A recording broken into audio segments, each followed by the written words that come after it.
welcome to the Scratticus Academy.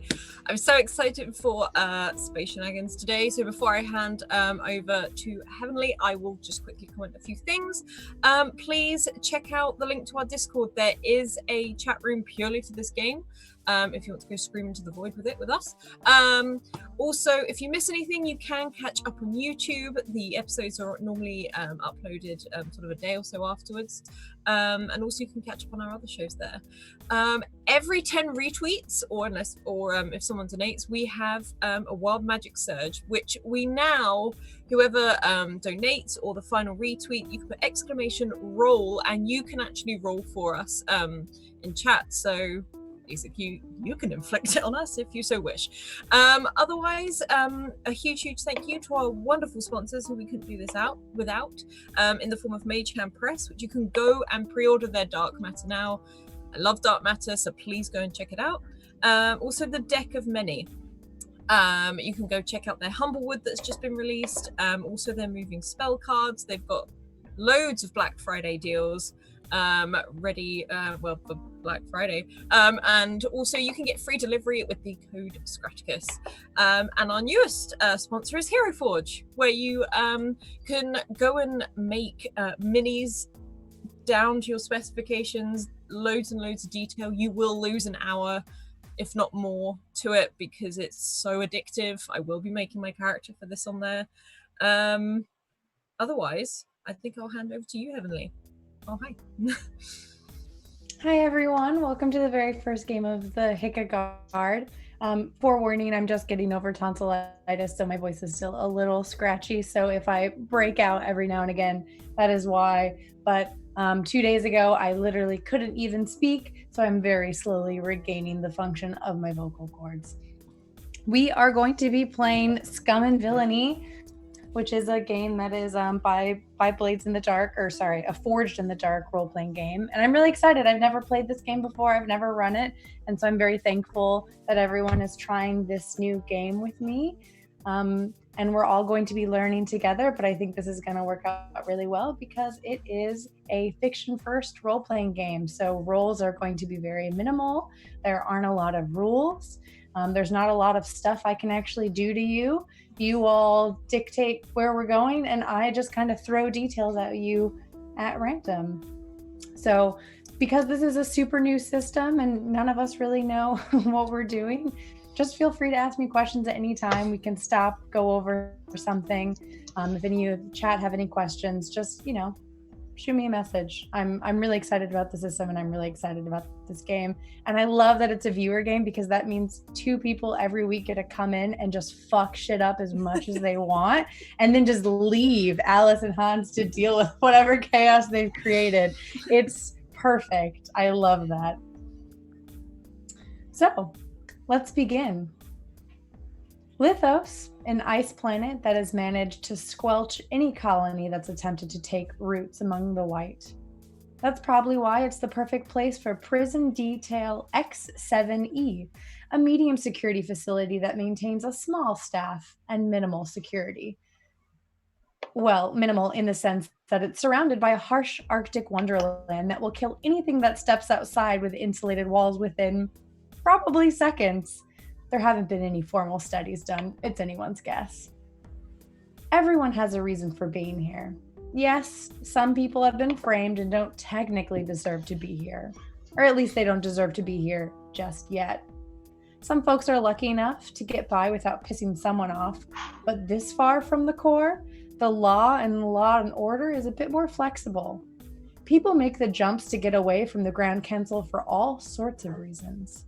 And lots of those reasons will find you serving time. So, how did you fuck up? Alice, let's start with you. Introduce your character to us. Oh, hi. I am playing Imogen Carter. Imogen Carter has very, very pale skin, very long, almost pale red hair with sort of similar colored freckles to match. Very bright green eyes. It tends to be tied up in a knot half the time, but she's probably let it drop down considering where she is right now. She wears very sort of fitted all white clothing, which kind of helps now that I realize we're on an ice planet, and a big sort of scarf with hood up, which she has sort of rested at the top of her head, but it's slowly fallen down, and huge boots, probably too heavy, but she wants the height because she's very aware of how small she is, and it's to help her to reach the pedals on her ship half the time. She, as much as she'll say she didn't do anything, she is purely innocent, she is in here on false accusations, is in here for two things, and that is smuggling, and if it's possible to go over the speed limit, or at least like doing probably a trick or something that she really shouldn't have done, which endangered someone, something, probably herself, then it was that. But again, she's blamed it on a ship malfunction, and she definitely did not know those crates were in her ship.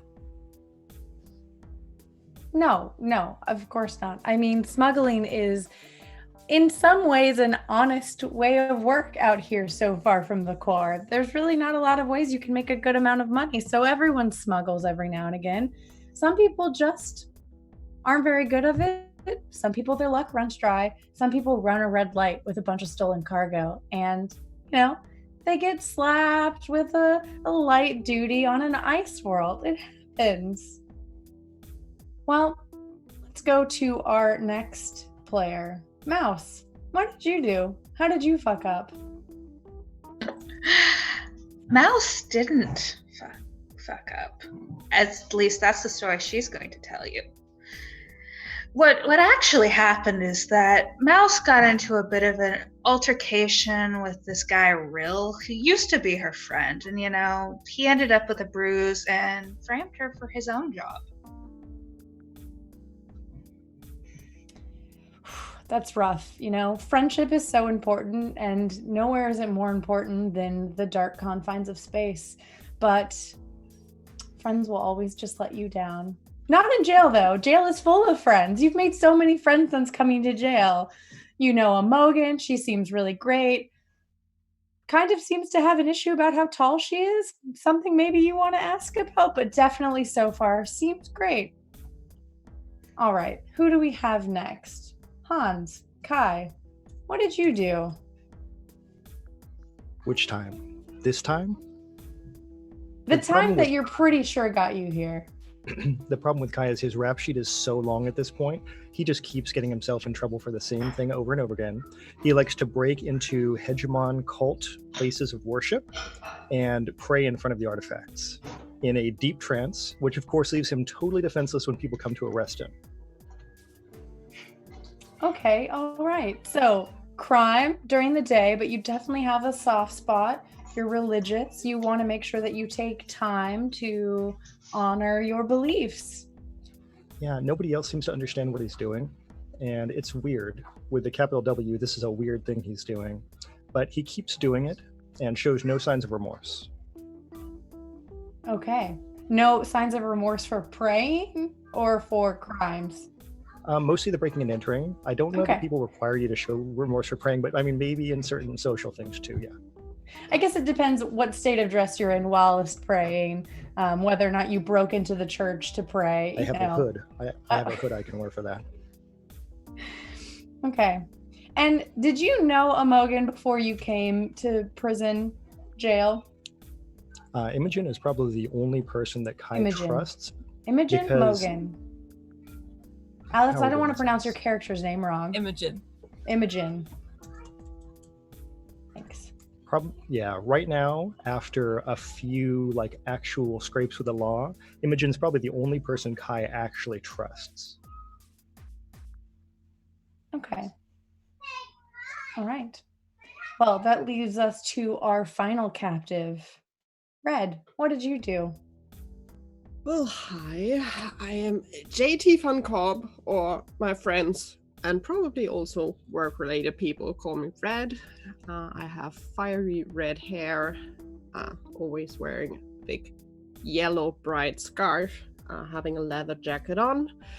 probably having a slight bruise on her cheek because I got in a bar fight. It was an accident. The guy ran into me, and yes, I know now he was high military rank. Well, unofficially I knew before because I wanted to have something from him, but it didn't go that well.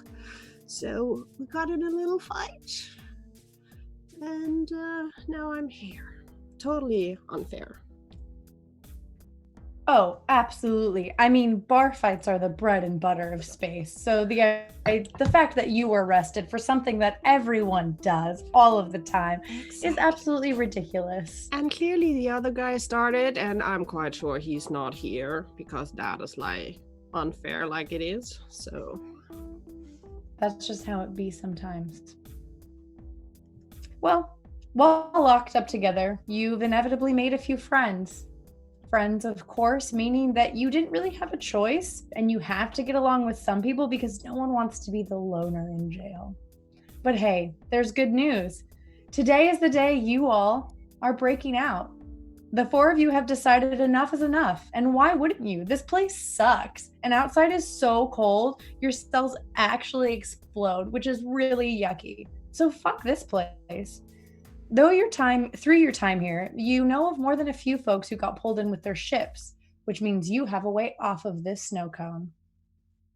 One of the guards, a squat qual that goes by Skulls, has slipped you the names of 3 folks who might be the most likely to help you out. Being in this line of work for so long, Skulls has a good eye for character. One day at lunch, let's say Red, you find a handwritten note shoved into your loaf of bread. It has 3 names written in sloppy scrawl, followed by the instructions, destroy the evidence. Let's open on lunch. You've just found this note. What do you all do? We're all sitting together. That's up to you. I guess if it's like open and all jail inhabitants are together, yeah, we would sit together. I would just push over the note carefully to Mogan. Mogan? Was it right? I'm also struggling with the name. Imogen, sorry. Imogen, sorry. I will get it. It will just take a few minutes. Imogen. And before I push it over, I will just look around if there is any, anyone watching, just to be safe and sound, that no one sees that we have a little note. She's got like that spoon, which is sort of just picking up the food and watching it drop off the edge of the spoon as it does it, as you sort of look over it. And she's not subtle. She's like, what is it? And then sort of just reaches over the table and takes it and has a look. I'm not eating it. Well, I can do that. That's not the point. I just wanted... My joke's probably better than this. And again, picks up another spoon and lets it sort of drop off the edge. What is on this note? Sorry, Heavenly. So there are 3 names scrawled on this note. Zokar, Hondo, and Greeeg. Oh no. Okay. And she sort of pauses and looks over all of you. We should probably remember 1 each, or one of us remember 2, just in case. Let's try that. Okay, you better eat this then. Okay, Red will take it and she will just... It seems to be a small piece of paper, so she will just crumble it and just probably not even chew. It will be just like, ooh, and it's gone. So thank you. I can't even say that. Mysterious, who donates an advantage to all the players and also to an advantage to Han. Thank you. Thank you. So, evidence is gone. We didn't get a note. No, you didn't get any trouble. Here's one of the great things about this system is that I don't really make any rolls against you all. You all will decide to do something, and if I think it needs a roll, you'll dictate how well of a job you do. But I'm not working against you. The dice might be, but I'm not. Well, okay, so you all have just watched Red eat a piece of paper. Mouse, Kai, does this inspire anything in you, or are you just watching? Is this typical, Red? Do you tend to just eat things? I'm shocked that I wasn't the one who ate it.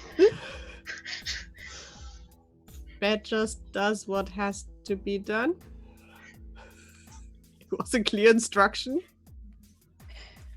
Done. Khalil's watching the other side of the room because he and Red have an arrangement that whenever one of them is talking, the other one's watching because they've got each other's backs out here. All right. Now, for those in Roll20, if you have Roll20 open, I've just shown you a handout that's called Plant Types. Now, this is where we decide what we're going to do, and by we I mean you. You all decide what you're going to do with these plant types, and from there, we detail how successful it is. So rather than sitting down and coming up with all of the mechanics of the small details, you just choose one of these plant types, and for our viewers, it's Assault, Deception, Infiltration, Mystic, Social, or Transport. And from there, we will begin moving forward with the storyline into what you want to do with these 3 contacts, knowing that today is the day that you're going to break out of jail.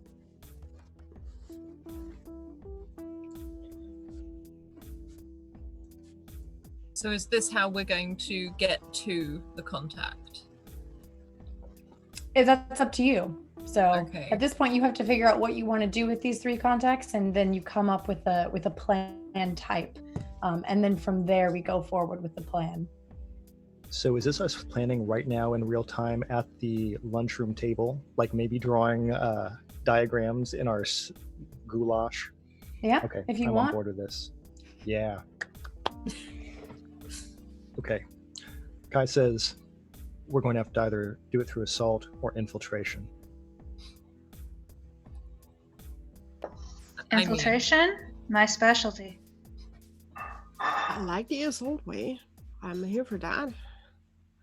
And sort of still just moving this spoon around in whatever this ball of grey is on the table, sort of looking at each guard, checking where everything is. Bit of both. That's not how it works. It could work, right? Imogen, just pick one. Well, you know I prefer assault, but infiltration is probably going to be better. Assault is quicker. It is quicker. Well, we can still, if infiltration doesn't work out in the beginning, we can still decide that, hey, let's go the fun way. I like her. I just need my weapons. That would be so nice. Weapons would help. Given these 3 names, what would infiltration look like? Like, what is your plan to infiltrate these 3 contacts? Are all of them also prisoners? Yeah. Do we know? Yeah.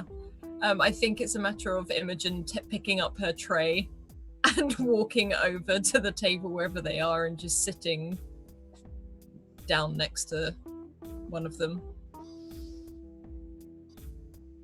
None of them are sitting together. Okay. And sort of looks at Do we know about any of these people? Yes. This is a small enough compound because this isn't high risk. This isn't, what's it called? Like maxi pad prison. This isn't Maximum? That's the best one you've done. That term. That's definitely what they call it, yes. Yeah, that's what it is now. Pretty sure that's what the judges say. It's a pretty small, you know everyone. You kind of know the circles that everyone runs in. So you have a general idea of who everyone is. You may not know them well enough. You may have never spoken to them before, but you definitely know who everyone is. Sort of like scour the room to see whereabouts they're all sitting, like where is Greeeg, Zoka, and Hando, just sort of like looking around to see what the distance is from each other. Like, are they far away? Are they on the same table? As in, like, is one of them on our table? None of them are at your table. Greeeg is alone. He's always alone because he's kind of weird and no one really gets along with him.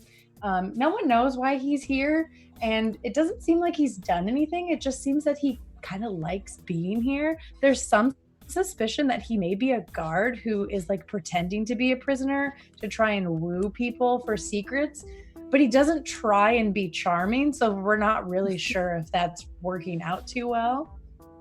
Zokar is sitting with a known group of smugglers, people who, Imogen, you probably may even recognize some of them. Wait for them from the other side People of the who table. are well known in the sector for being smugglers, and more likely than not, that's why they're here.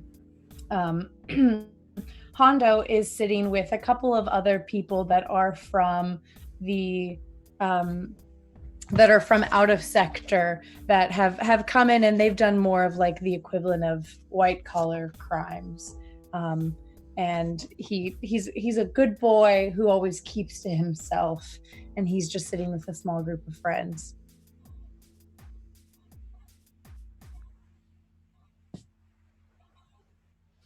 I think Imogen will look over to this group of smugglers, sort of look back at her friends and tap, sort of like put a hand on Kai's shoulder as she stands up and just pats it, like, I'll be back in a minute, and takes up her tray and sort of starts moving over towards the table of smugglers. And if she can, just sort of slide down, put the tray down, and sit there. So I would argue for you, Alice, that this may be a social plan. Okay. Because you are essentially trying to infiltrate. You're infiltrating, but you're using your social connections as a smuggler. Yeah, so Kai this is thinking this, right? Kai's So thinking this right now, and he's going, oh no. She's not social. She's awful. One of the things that I really like about this system that we'll put into practice now, and I think every time we do, it'll get a little smoother and a little smoother. So, part of it is a little chunky the first time, is we decide as a team how difficult this is going to be. So we start with our engagement roll, which is 1d4. 1d6. But now we have to think, what benefits do you get in this situation? I'll say that because this is a social plan, these are people that you may know about, you actually will get an extra D4.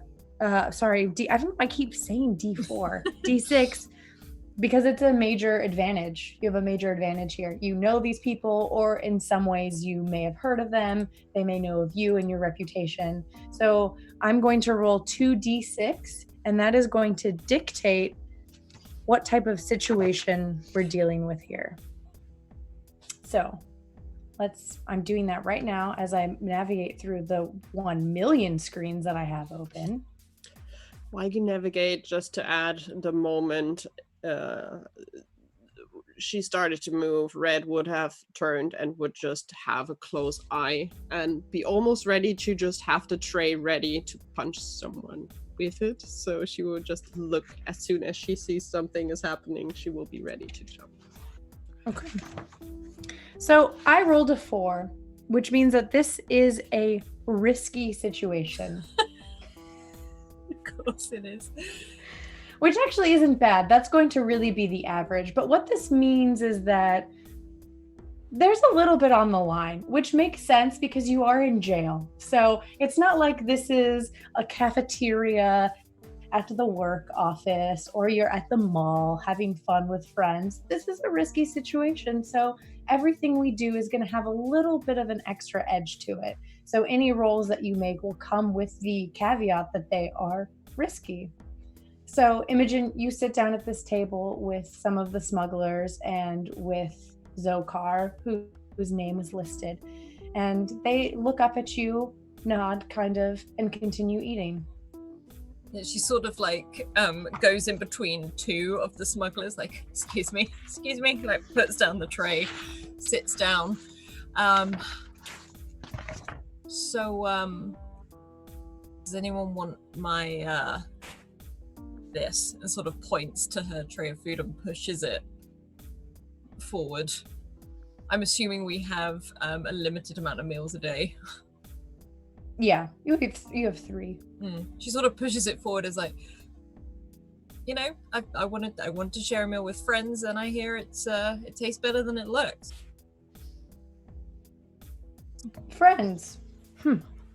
One of them reaches over and just sticks their finger in your food and just begins slurping it up very noisily.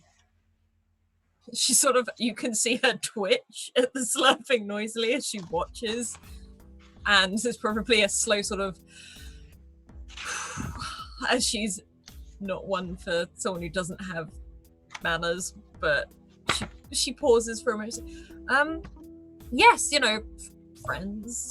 We're we're all innocent in here, so we should probably stick together in that respect. And we know each other, it's a mutual. She's very awful at social interactions. It's a mutual.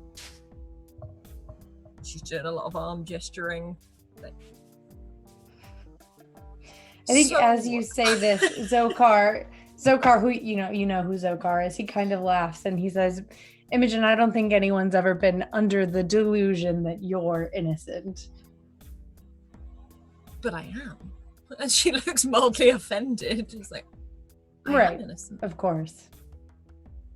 As much as you. We're all innocent here. Yeah, I mean, they did catch me with the catfish, and I'll take the hit on that one. I did it. I just kind of wanted to see what would happen, Sometimes I feel like aquariums are too peaceful. I mean, we've all been there. So what do you want? Obviously you want something. Yes, I do. So as she sort of pushes the tray forward a little bit more towards him, sort of slaps the finger away of the other person who's dipping into it. You have a ship. I had a ship. You had a ship. Where is said ship? Well, they caught me while I was on it, so it's been impounded, and it's with all the other ships that are on this fucking planet. Is it a good ship? Does it go fast? Let me just say that she's been through a lot. She's never let me down. And she sort of pauses. Huh. Okay. Anything on board they didn't take, hopefully, thankfully, that shouldn't be there other than catfish and other aquarium-based life forms. How am I supposed to know what's on board that they did or didn't take? I don't know. You're a smart guy. I'm just asking. Why do you want to know about my ship? Because I'm looking to update. And I crashed mine. So, and by that I mean, when they chased me, they got a bit in the way, and I blew out the engine. But the I've been needing a new one for a long time, and I heard you had a good one, a shiny one, and we're in the same business, which isn't smuggling. And who told you I had a good ship? Everyone. You just did. Yeah, but I only told you I had a good ship because you asked if my ship was good. Yeah, but you're a man who looks like he owns a good ship. I mean, come on.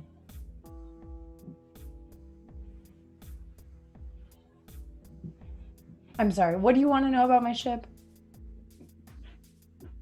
Just wondered what it was like. It's great.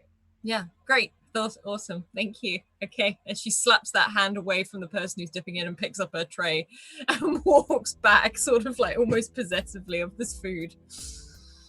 As you're walking away, the person who was trying to eat your food is like, but you said I could have but she said I could have it. Don't stick your finger in other people's food. It's rude. You said I could have it when you sat down. And she sort of is like, when you use a spoon, and takes the tray and starts walking back to the table and drops It's it. fucking ridiculous. Do you even believe? I know, I understand. No, but it's just like I feel like we're all in this together, and I don't understand what you're up to. So listen, just you need to, okay? Imogen just like walks away, like I'm not dealing with this. Were any of you doing anything else while Imogen was at this other table speaking to the smugglers?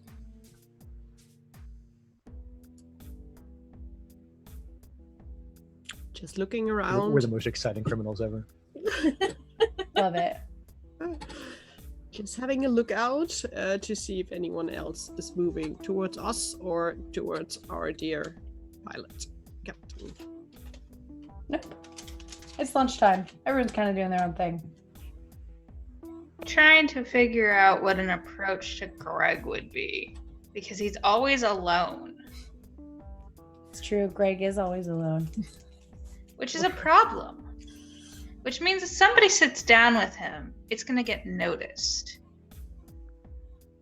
Are you saying this out loud? Yes, quietly, but Kai says, Greeg's not that bad. He's weird. I can do weird.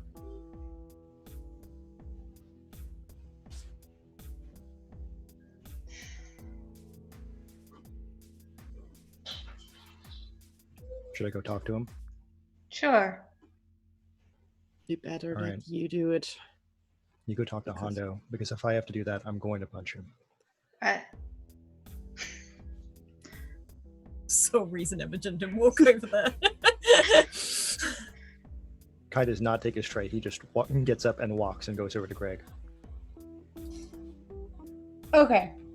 We're going to do the same. We'll just say that it's the same. This role will last kind of through the lunch period, that these are social plan types that are risky. So that will be true for effect as long as lunch is going on. So you approach Greeg's table, and as you do, he looks up at you warily and marks you as you approach, but he doesn't say anything and just continues eating his food as you sit across from him.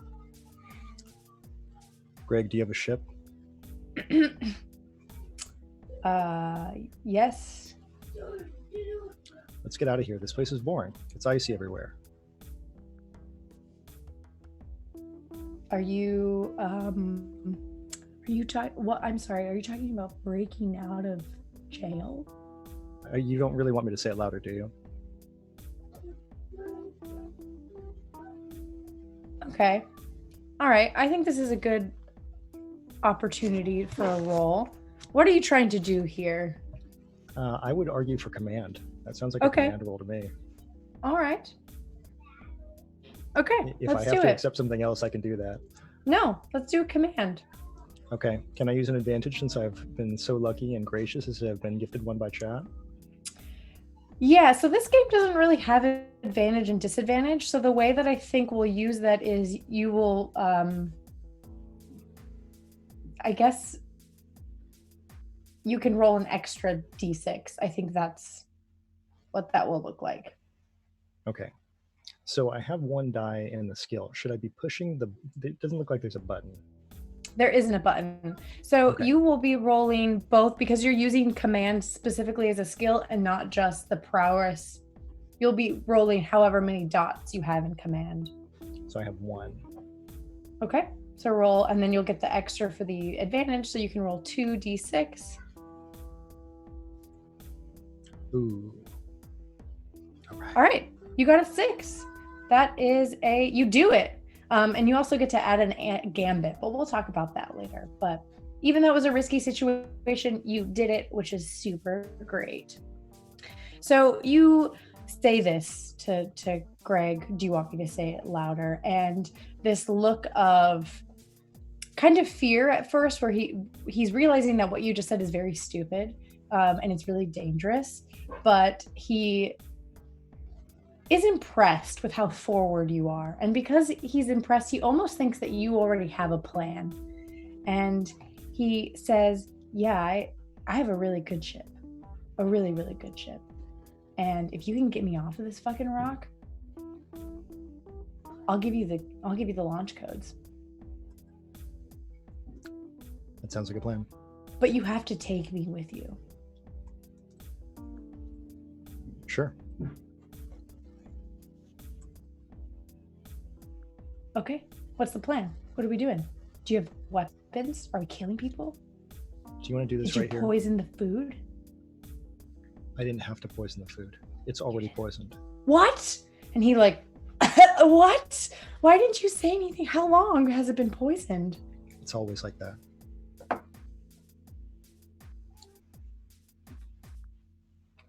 Okay, what's going on? That's the whole thing. I'm going to go tell Imogen that you've got a ship and that she can fly it. Okay, can I come with you? No, that looks weird. Well, doesn't it feels weird that you've come over and now you're leaving. It feels weird for me that's That's happening. a good point. I take his tray and I flip it up in his face. Ugh. All right. That And he that just- looks more right. And I get up and turn and walk away. He resigns himself to his fate.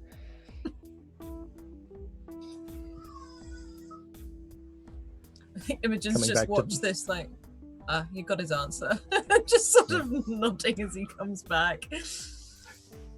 Coming back to the table, Greeeg has a ship. Ah, so does Zokar. How If we many do we take- need? There's 4 of us, so You only need one ship. These are not like personal cruisers. Oh no, Imogen just wants to know how many she has to pick from. It's... One for everyone. Let's get 4 ships. Mouse said she was going to talk to Hondo. So who exactly is Hondo? Hondo is a very nice looking young man, a human, and he's sitting off on a table with other kind of like upstanding jail citizens. These are people Oh, right, who, the innocent yeah. one. the innocent ones. You mean the place where I kind of hung out sometimes? Yeah. Do you want to approach the table with Hondo? Sure. Okay. This table is very different feel as you approach it. Everyone says hello and they make eye contact. And Hondo himself, recognizes you and he says, "Hi, Mouse, how are you doing?" Doing good. How are you guys doing? And she's just gonna like straddle the side of the bench and at the end and not really super edge her way on there. Just eating lunch and waiting for TV time, got to catch up on the latest serials. That are already Love 2 those serials. seasons old. Well, it can't be choosy, I guess, when you're in these situations.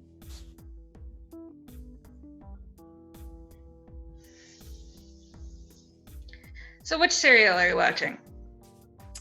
Oh, I've really been into Urbots and Irvine, which is about it's about a group of robots who live in Irvine, California, and it's kind of just about their daily life. And it's really interesting. I think it's kind of like a metaphor for like humanity and what we kind of our place in the grand scheme of things. And yeah, so I just one of the Urbots just experienced a short circuit, and it was really tense. We weren't sure if they were going to be able to bring it back. So we're waiting for the mechanic to come, and that's kind of where they left off. It's got a little baby toaster, and it's How married adorable. to a ship's AI, and so it's things are stressful. That sounds absolutely adorable. What did you do, Hondo? I can't remember. What did you do before you were here? Oh, I was part of the Legion, the 51st. I was working closer to the core, and we did a stint out here for some reason in this sector, this awful place so far away from everything and civilization and rules and safety and my family. And so I was just on a ship, I was just doing that sort of thing. Yeah. No, I was talking about what civilian job you had before whatever happened. Oh, I joined the Legion right out of Space Future High School. So. Yes, the Legion, and it's all well and good, but that doesn't tell me what you did. What did I do in the Legion? Mm-hmm. I was, I did one of the most important roles in the ship, which a lot of people don't think as the most important. A lot of people, when they join the Legion, they join because they want to shoot guns and they want to fly the spaceships and they want to go to, ancient way, sites and everything. But I joined and they said, listen, Hondo, we need someone who doesn't burn the meat packets when it's dinner time. And so I cooked for everyone and everyone loved me. I was the most popular person on the ship.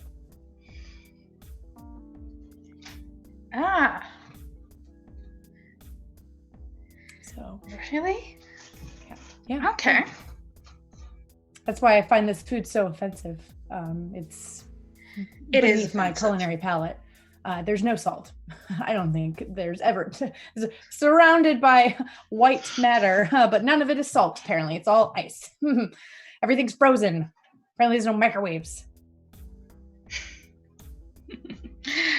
Well, I'm sure you could do a such better job than what's here. Don't you think, guys? Yes, I agree with you. I could do a better job if they would. I keep telling them to let me, the very least, work. If I'm going to be here, just let me into the kitchen, but they won't.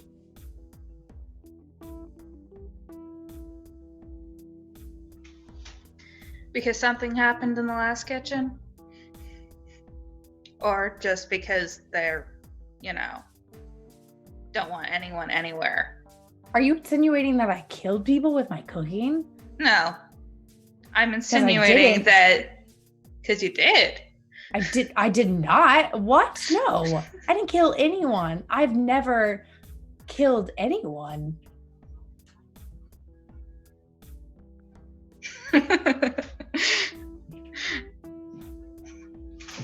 No, I was just more thinking that somebody got sick and they blamed you. Are you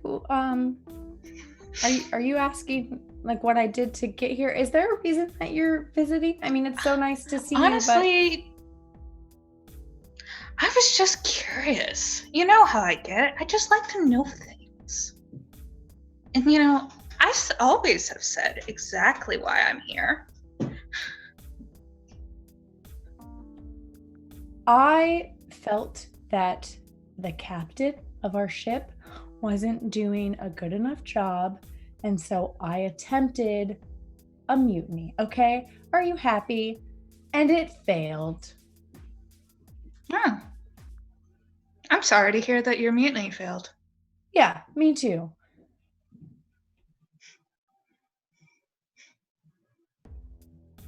Want to tell me about it? And she's just gonna get comfortable. He's definitely going to tell you all of the sordid details of the mutiny. Mm-hmm. Every slight that he felt the captain ever did to him, every time he didn't compliment his food, every time he would roll his eyes, anything that Hondo kind of perceived as being directed towards him was just ammunition. And Hondo tells you that he began keeping a journal of his feelings, and he didn't realize that the journal was hooked up to broadcast. And so, in fact, he had been broadcasting his attempted mutiny. And it was allowed for a while because the captain thought it was a really funny joke. And then he learned that it wasn't a joke. And so Hondo ends his story by saying, so there was a cluster of ships and I managed to get control of one of them with the 3 people who felt the same way as me, and we made it one jump away before we were caught and brought here. Nice. I'm sure you'll get out actually sooner than anyone else here. Who knows? One of the things about Space Trail is that they don't actually tell you how long you're serving. It's just forever, or maybe not at all, maybe a week. Who knows? There's no parole. I know that. No parole. You know what? This was really interesting, but I think lunch is about over, and that show sounds really interesting. So I'm gonna go clean it, make sure my plate's gone, and pretend that I actually care that everything's in order. Okay. Yeah, you walk away. I'll say you guys have a few more minutes until lunch wraps up. If there's anything else you want to discuss before you are shepherded back to the cell area. Hondo was Legion. Interesting. So, there are ship options. Mm-hmm. And if we take Hondo's ship, it's a Legion ship, most likely. However, that's funny, but not necessarily good. Correct. There's sort of you can see Imogen weighing up which is more important for a moment. So hang on, who did Kai speak to? Was that Greeeg? That was Greeeg. Greeeg. And it's like, and Greeeg seems to effectively want to give the ship to us. I don't really think I would give him a choice when we get to that point. Fair, but he seems the smugglers are not exactly. They'll have a good ship, but they're gonna know what I'm doing. I'm pretty sure I've done it to one of them before. He sort of looks back over at the group to just see which one it is, if she recognizes them. I feel like the risk to Greeeg is the fact that he acquiesced so quickly. For all I know, that's a trap. It's really not going to be something I'm going to figure out. True, but if there's already, if there really is a ship, it could be the best chance. And all we have to do is take Greeeg. Yeah. Could do that. We're gonna need some stuff, or our stuff back, but... What do you think, Red? I think Greeeg is the easiest option. And we can take him as long as we need him, and then we have a ship, and he's stuck here. Sounds like a great plan. Mouse, you in? I'm in getting off this rock.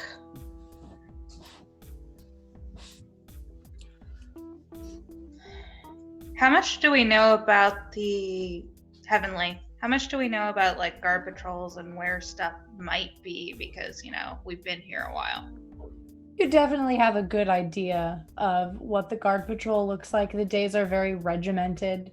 You are let out in the mornings, breakfast, recess, lunch, etc., etc., etc. Everything's pretty standard. And you know that this is a pretty small prison, so there isn't a lot of extra stuff. You'll definitely know where the warden's quarters are, and where the entrance lockers are, and where the guards keep their weapons, although they are not armed during their rotation with firearms, just with stun batons.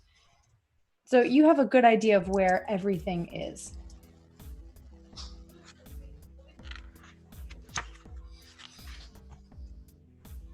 Just a question, how do we get to our stuff? Oh. What's the vents like?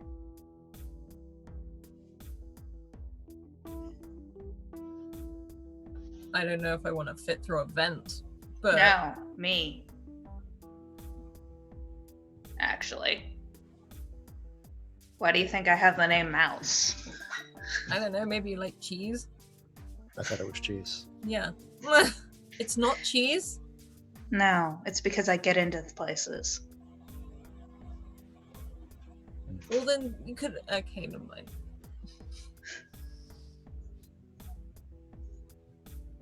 You want to go now, or Well, cause a distraction that you can just sneak off into one of them? whatever you guys want me to do.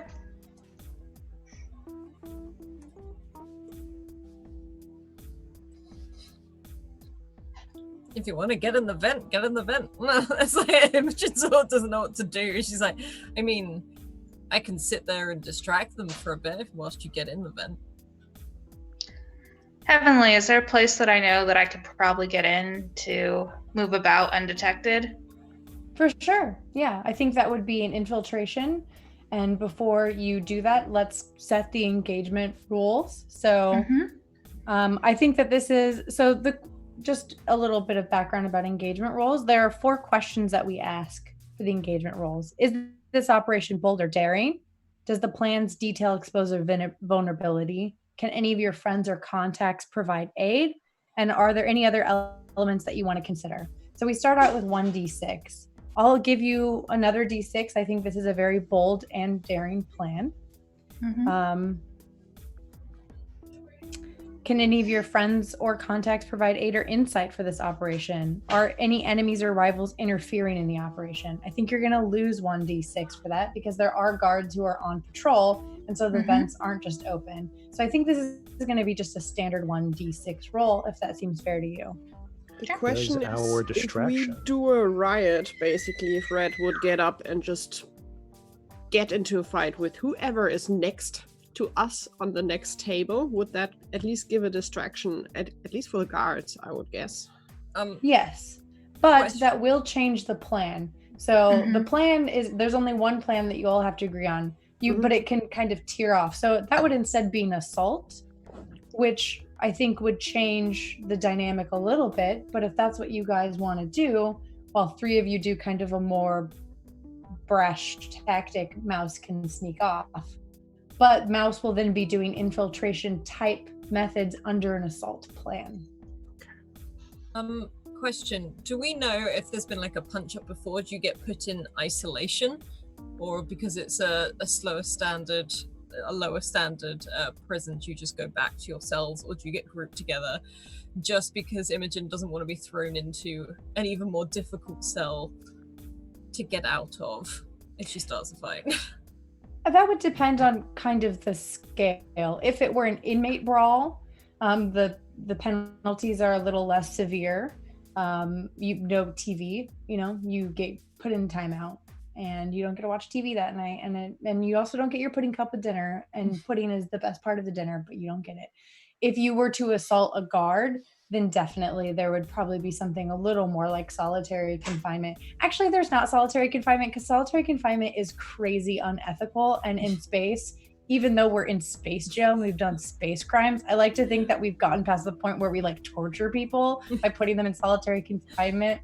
So for a serious guard fight, you get put in a very ugly green jumpsuit that says naughty boy on it, and you don't get pudding for a week. And it's very Where does effective. it say naughty boy on it? Yeah, Where on the uniform does it say naughty boy? Where is it? This is a It very says down easy the arms. question. It says down the arms, naughty boy. Fine. And it's a very effective means of punishment. I don't think Imogen would pick a fight with a guard because of this, because green isn't her color. She will, however, probably. It's the type of green that's no one's color. That's the thing. It's just no one's It's color. like a very harsh lime green. It's no one's color. And way too visible if we're sneaking outside. Exactly. I'm in white, so like until we get in the snow, I'm screwed. So, I think but I won't do it straight away in case anyone else, says anything. But if that's the case, all she thinks is she's got to get to Greeeg. I don't know why I keep on calling him George. She's got to get to Greeeg so that she's close to him in the ship. So she'll just sort of look to Kai again and just be back in a minute. Just gonna walk. Hey, what about this? Instead of it being an assault, what if it was a medical emergency because somebody went into like the way trance and just happened to stop breathing or having a heartbeat as far as people could tell? I mean, I could hit him and do the same thing. But okay, but if I do it, it's not a assault. No one goes in solitary. I might go to the doctor. Okay, fine. We'll do your way. It's much better. Again. Okay. All right. As usual, it's better. All right. Let's do then that this will be an infiltration plan. So let's set the engagement and I'll give you 2d6 because that is a very bold plan. And then you get one away because there are guards, but Hans is now adding one with his boost. So we're back to 2d6. So let's see what type of situation this is. 4, so risky. This is a risky situation, which is standard. And then, once Kai's back, I'll have him make a roll as well to see how successful of a distraction this is. There he is. So I'm Kai, doing blood right now. Sorry. I'm going to have you do a consort role. So of the actions, consort is the one that is connections from your heritage, background, and I think that fits with your religious devotion to the way and its rituals. So go ahead and roll however many d6s you get for consort. I was hoping really hard it was an attune roll, so that's fine. I'll just roll my 0 dice. Why do you think it's an attune roll? Let's see. Oh, you know what? You're totally right because it is. No. You're right. I'm reading it now, and I think that you're correct. So it's an attune roll. You are a very generous person. First for getting rid of solitary confinement, and then second for going with this plan here. It's appreciated. Okay, so it's 2d6. Oh, it's real good. Okay, so you got a 3. Yep. Things go badly. You suffer harm. A complication occurs. You end up in a desperate position, or you lose this opportunity. I'm going to say that you end up in a desperate position. So that sounds good. Kai, you go into this trance, and when you go into this trance, do you collapse to the ground? Does your body go rigid? What happens to you as we're watching? I think goes limp suddenly sounds like the most desperate of all of those choices. Okay. So you go limp, and the guards who are in the cafeteria rush over to you, and one of them puts their finger to your neck. And can they feel a pulse? Probably not. Okay. All right. They think you're dead. And so one of them says, all right, no one's going in or out. We're on lockdown. And alarms begin to blare. They don't blare. It's a light lockdown. It's like a yellow glow and just kind of like a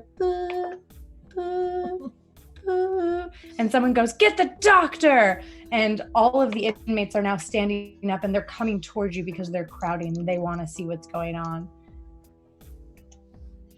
I think Imogen looks to Mouse and is just like, go. Mouse is, backing up to give people room and trying to sneak off if she can.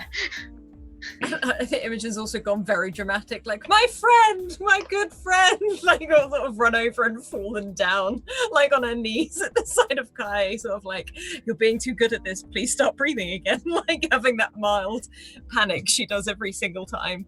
And Red would stand basically over and just be in the way quite good, just that everything takes a bit longer for the guards to get there and for the others to view that she's just like, no.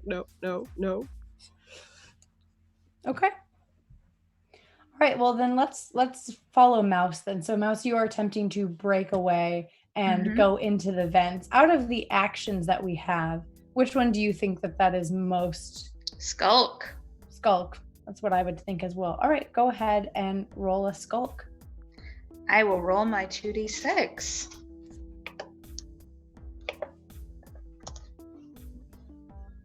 A 5. So you do it.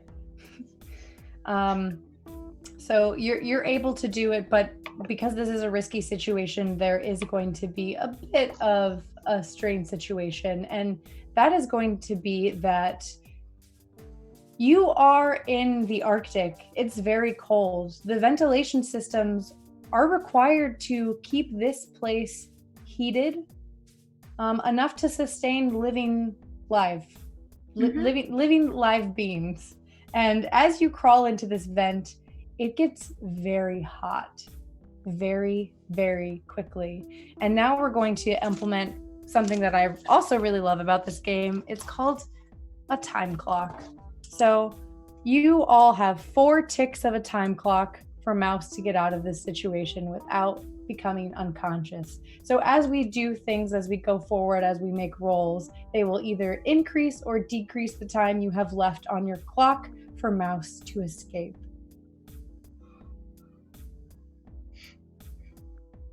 Mouse, where are you headed? Honestly, I'm looking for I'm probably going to the warden's place first to go pick up the keys. Okay. All right. And see here. Otherwise, it's getting our gear and getting out. Okay. So do you have a preference of, are you going specifically for the warden's office first, or are you looking either for the warden or the weapon locker, kind of whatever room you can find?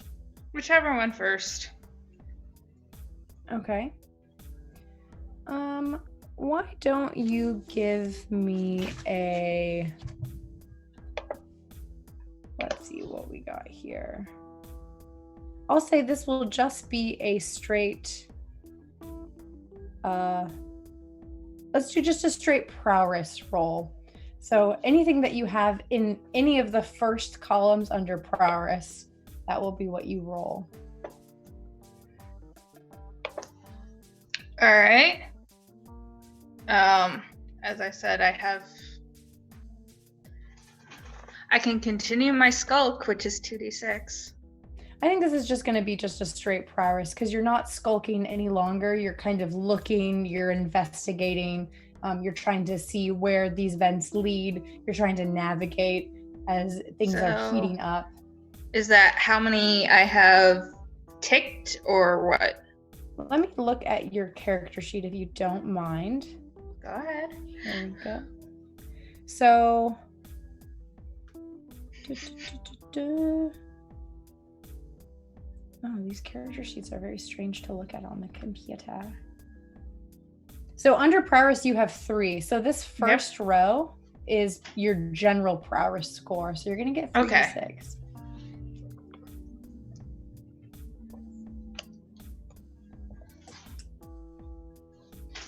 A 5. That's not bad. It's you succeed. So you are able to find the warden's office, and it is unoccupied because in the cafeteria, everyone is having a meltdown because it appears that Kai has died, and prisoners dying during lunch is like kind of a big deal. Mm-hmm. So that kind of sucks.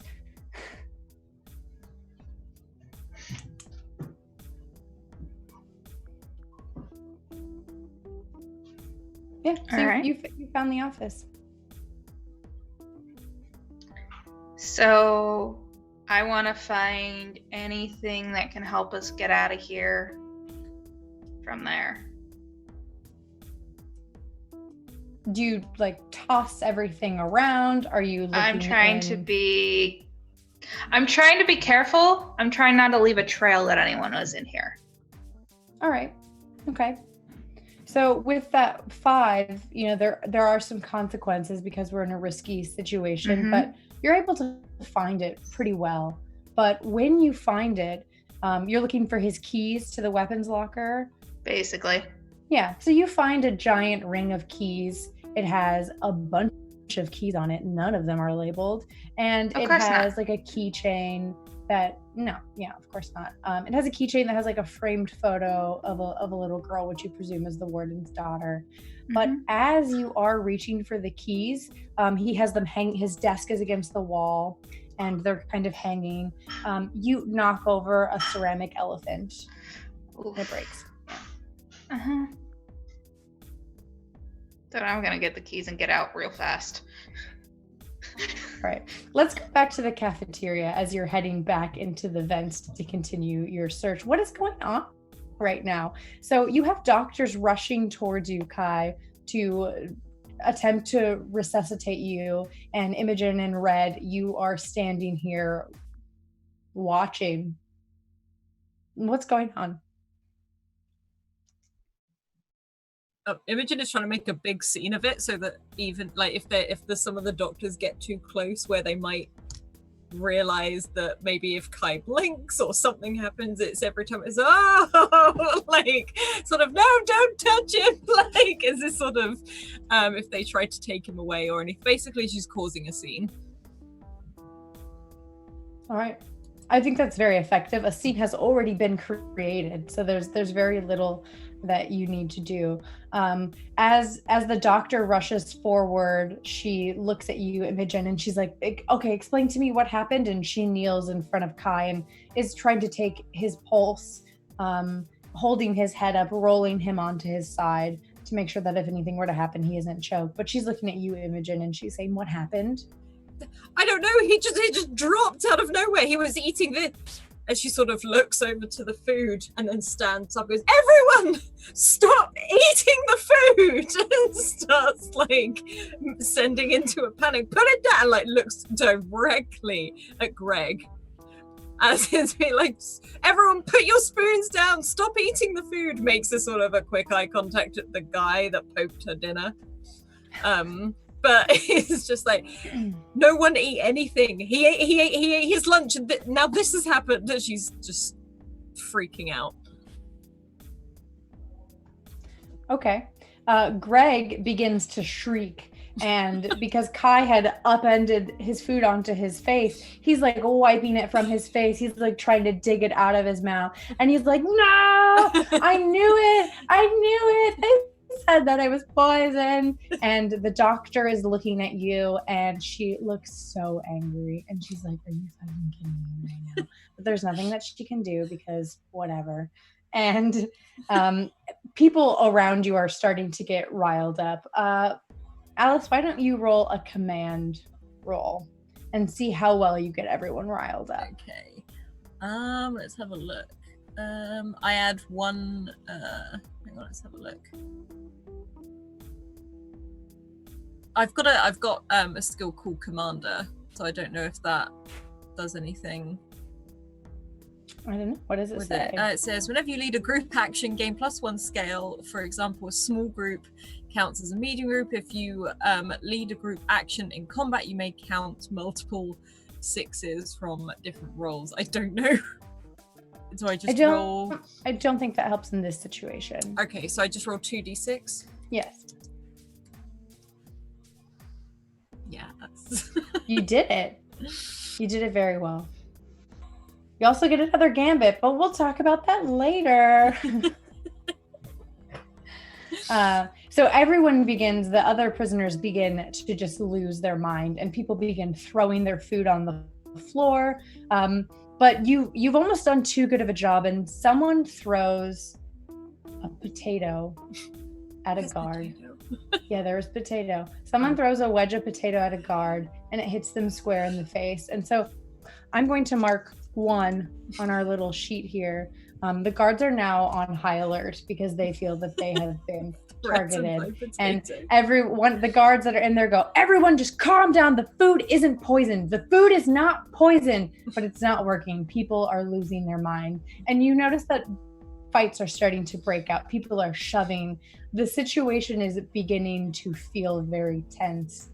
Kai, are you doing anything besides playing dead, or are you just going to ride this out on the ground?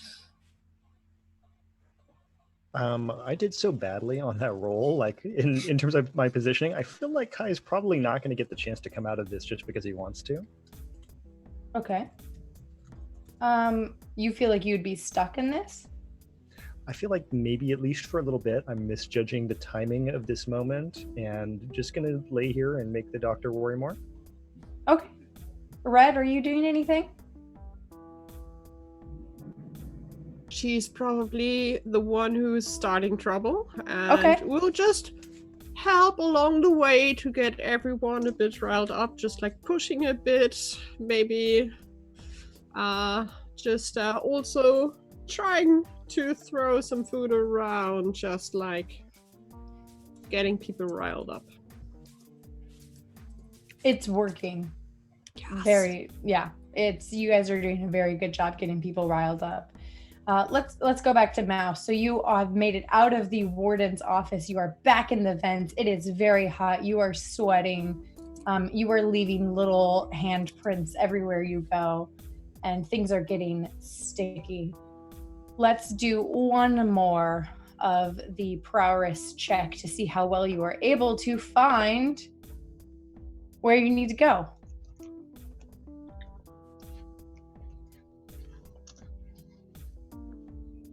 All right. So just so everyone knows, in this game, a critical is if all dice are a 6. So we only ever read one die. We only ever read one die. But if for whatever reason you roll 3d6 and all 3 of them are 6, then that'd be a critical. This is not a critical. It's just a very good roll. So you are able to find the weapons locker, and it's pretty big. Everyone had, when they came in, they were stripped of their weapons, any small items that they had, and they were all put into a locker that was neatly organized. And so if you were to spend a little bit of time looking, you would find everyone's locker because it's stowed under their name. Assuming you know everyone's name.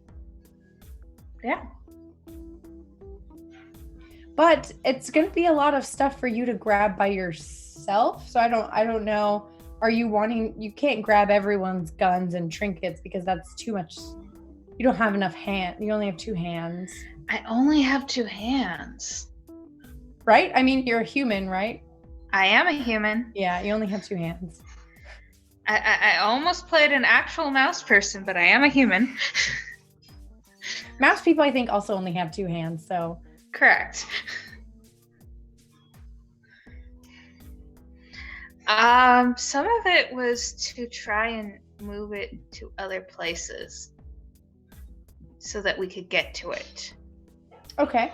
Our stuff, and make sure that we have like knowledge of where the ships are, because they're not going to be in the prison area. It's going to be in the guards areas, and to get like whatever we need to get into whatever ship we're getting into. Yeah, the ships are in kind of what is the junkyard of it. So they have like a dock for the ships, and that's where all of them are. And you're right, it isn't in this area. So do you want to take stuff out of the locker and hide it someplace else and try and kind of pack it back and forth? Or, I mean, you have the keys. Yes. That is basically what I'm going to do, as long as I can try and avoid guards while this is happening. Okay. You take a peek outside, and it seems that everyone is pretty well distracted by what is going on in the cafeteria. There isn't a guard presence outside of the weapons locker room at this moment. But you are a little bit, the warden's office and this entrance are a little removed from everything. So you're not super close to the cells. Really all that's around you is the warden's office, kind of the visiting area, and hallways. You're not necessarily close to a room. All right.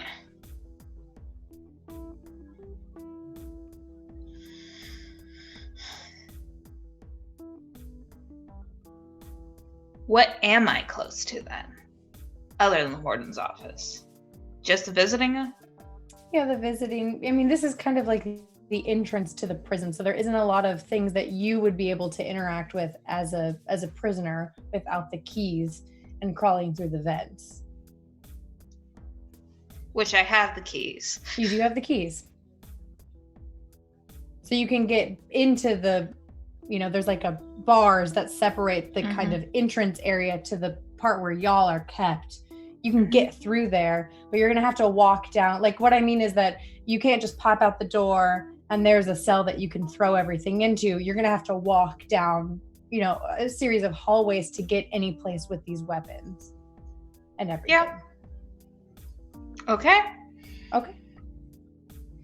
It's like, I have keys now, so it's like, okay, I'll figure something out. Why don't we go back to them? So you're just going to start packing weapons? I'm going to pick my stuff and make sure I have whatever I need to. So it's like the lightest amount of stuff. And make sure I have. Yeah, you can grab all of your stuff. Yes, I can grab all of my stuff, but I also can make sure that I know move a couple of the boxes so they're easier to where I know where they are. Okay. They might be out of their order, but they're in my order now. Okay. And is there anything about the spaceships in any of the 3 boxes that weren't us? Each of their lockers, Greeeg and Hondor and whatever the other guy's name is, I forgot it already. What's the stupid guy's name? Zokar. They'll all have their launch keys in their locker because they all had ships when they were taken in. Then I'm gonna grab all the launch keys and shove them in my shirt. Okay. That's a great place for them. All right. Let's go back to the cafeteria. What is happening right now in the cafeteria? Are you guys continuing to let the riot go on or? I mean, I know Imogen would. It would be chaos. If it looked like it was about to calm down at some point, she'd probably throw something else at someone or something. If there's a panic, I don't know. I don't know, does it look like it's about to calm down or? No, it's definitely not calming down because you just told everyone that the food was poisoned and it looks like Kai is dead. So Yeah, she's probably gonna do that fake cry, the really bad one over Kai until the she's keeping everything wound up. Okay. I think at this point, I'm going to make a fortune roll, which is something that I can do as the GM that will kind of dictate how things are going that you all aren't involved in. So given that it's a risky situation, I'm going to make a fortune roll for the guards to see how well they react to the situation. And I'll say that they have 2d6 because they do have the upper hand and that they're guards and they have weapons. So they react to the situation very well. And maybe unfortunately for you all. The guards pull out their stun batons and they form a line, blocking the exit/entrance, basically the only way into the cafeteria. And as the doctor is kneeling over you, Kai, and is attempting to resuscitate you, kind of just doing a check. She doesn't believe that the food has been poisoned, so that's not what she's looking for. She knows that the food hasn't been poisoned, so she's continuing to check your pulse. She's going to be checking your breathing, just kind of like poking you a bit. The guards have now formed a front that you're not going to be able to get past, and they are going to turn on their stun baton, so there's that sharp whir of electricity as it comes on, and one of them repeats, "Everyone calm down. We need to evacuate Kai to the med bay." I almost said to the ER. We need to evacuate Kai to the med bay. If any of you try to intervene, we are authorized to use force. And I'm going to tick one more meter on our little clock here of time's running out and you all are in shit strats. And I think that's a good time to take the break. Perfect. Awesome. Okay, we're going to take a real quick break and then we will be back in just a moment. So see you in a minute.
Am I? Okay. Hi, welcome.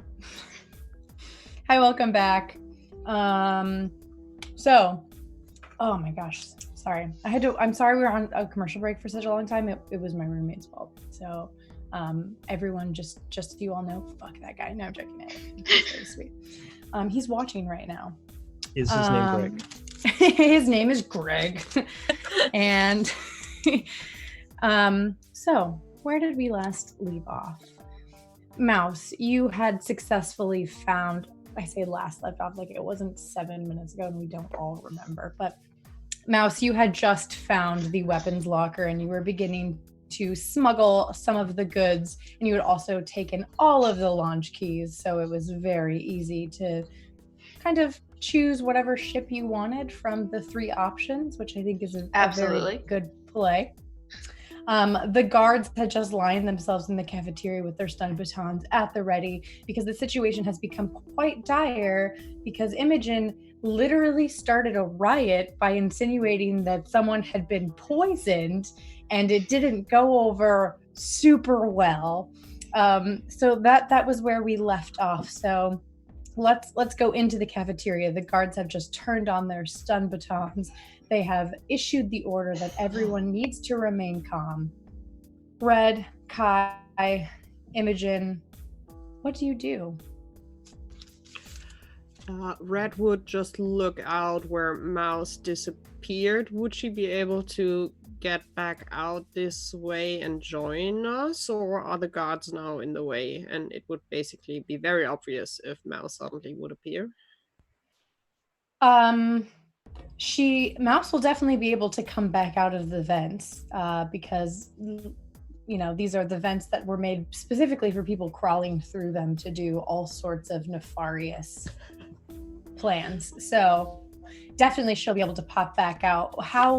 Whether or not they will notice her kind of depends on what the situation is in the cafeteria. If things continue to escalate and the guards feel that they have to line everyone up, then yeah, they'll probably notice if someone crawls out of the vent. If things continue to be kind of jumbled, then she may be able to slip in. Okay.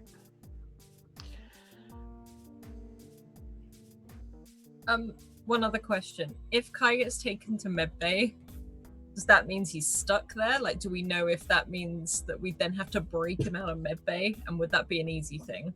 Or is that like he's going to medbay? If he goes to medbay, he's just not in the cafeteria. How you could break him out. It would be a little more difficult just in a sense that you all aren't together any longer. But there isn't any increased risk. But you would know, obviously, if Kai's taken to medbay because they think that he's died or in a coma, there will probably be a guard on watch in addition to a doctor. So he'll be closely monitored, but it's not like when they take him to medbay, they're gonna kill him. Or, So what you're saying is more chaos, more distraction. You'll just have to, go get him. Yeah. If I can see, if this looks like the guards are lining up, a Mouse could be discovered. I think Imogen would not panic, but look around to see if there's something else she could cause commotion with. And if it means picking up a food tray and hitting Greg with it, she will do it. If that's what you want to do, that's what you got to do, Yeah, she's going to try and do it. One of the things about this system is that really it's you tell me what you're doing and I'll decide if you need to roll. But for the most part, I'm not going to ask too much of you all. So if you want to smack Greg in the face of the food tray, you can. I think she'll try. I say she'll do it discreetly. You can't smack anyone in the face with the food can't. tray. I won't say that can be a discreet roll now. I think it's just that doesn't go through Imogen's head. Like, she's just like, pick up a tray and she's like, sorry Greg, and it's just going to be a crash. Greg is like, what? Sort of crash down. It's like, we got another one. It's like the chaos sort of ensues. So you're attempting to knock Greg unconscious. I am attempting. Okay. And I'm going to be like down on the floor by him. It's okay. It's all part of the plan. Why don't you go ahead and roll scrap? Scrap. Okay. I don't think I have anything in that, so. Oh, hang on. If you don't have anything in do you have anything in scrap? No, I don't think I do. So if you have 0 dice, you roll 2 and you take the lowest. Oh my. I mean, I've got some. Is it just in prowess if you have anything in prowess, or particularly scrap? Well, let's see. I think it would particularly be scrap because you are engaging him in physical combat. But oh yeah, I'm just trying to work out which is which. But I'll take a general prowess roll because you're not necessarily engaging him in combat as much as you are surprise attacking him. So I'll allow for prowess instead. How many dice does that give you? I just have an extra thing, I think. On prowess, so just one? Yeah, just one. So just roll 3. Well, no, you just roll more. 1. Yeah. You don't add anymore. You just roll 1. That's such an Alice thing to do. I got a nat 1. Okay, so it's really difficult to not do damage to Greeeg because Greeeg doesn't have any armor on and he's unaware. And what actually happens, Imogen, is you go to hit Greeeg and you say like, don't freak out, or like just go with it. And hold on, I'm gonna cough, so I'm gonna mute my.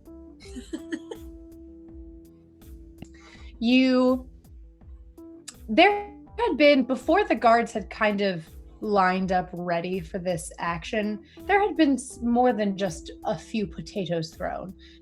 There had been a food fight, if you will, that lasted just for a brief moment. And some of the sauce that is on the potatoes was on the ground. And as you step forward to hit Greeeg with the tray, your boot, which is elevated to give you extra height, but makes you a bit unstable, just hits the sauce in just the right spot. And you tumble forward and you actually knock yourself out. Of course I do. And when she wakes up, she's going to be so unhappy because she is wearing white. Oh, and it's stained now. Yeah. Yeah. You're deep in the sauce.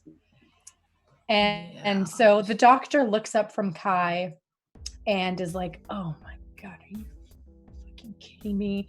And I'm going to remove a tick from the tracker because I think you've successfully diffused the situation a bit. And the doctor is now like, okay, this situation is getting out of control. Can you guys, and she looks at the guards, can you all just stand? This isn't working. Everyone, do you want me to take care of these 2 people? And everyone kind of is like, yes. We do want you to do that. And so she's going to convince the guards to back off. So they turn off their stun batons and she's able to kind of control the crowd a bit. And she directs 2 of the guards, one to pick up Kai and one to pick up Imogen. And she's going to begin taking you to the medical wing.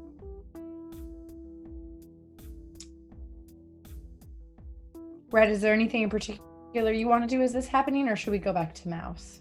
Red is basically panicking. It's just like, oh God, who? She in the beginning was staying close to Kai just because she thought Imogen would be just like going for whatever idea she has, and now both are knocked out and brought away, and she would probably try like, hey, I want to be with my friends, and I'm sure the guards would be like, get back in line with the rest.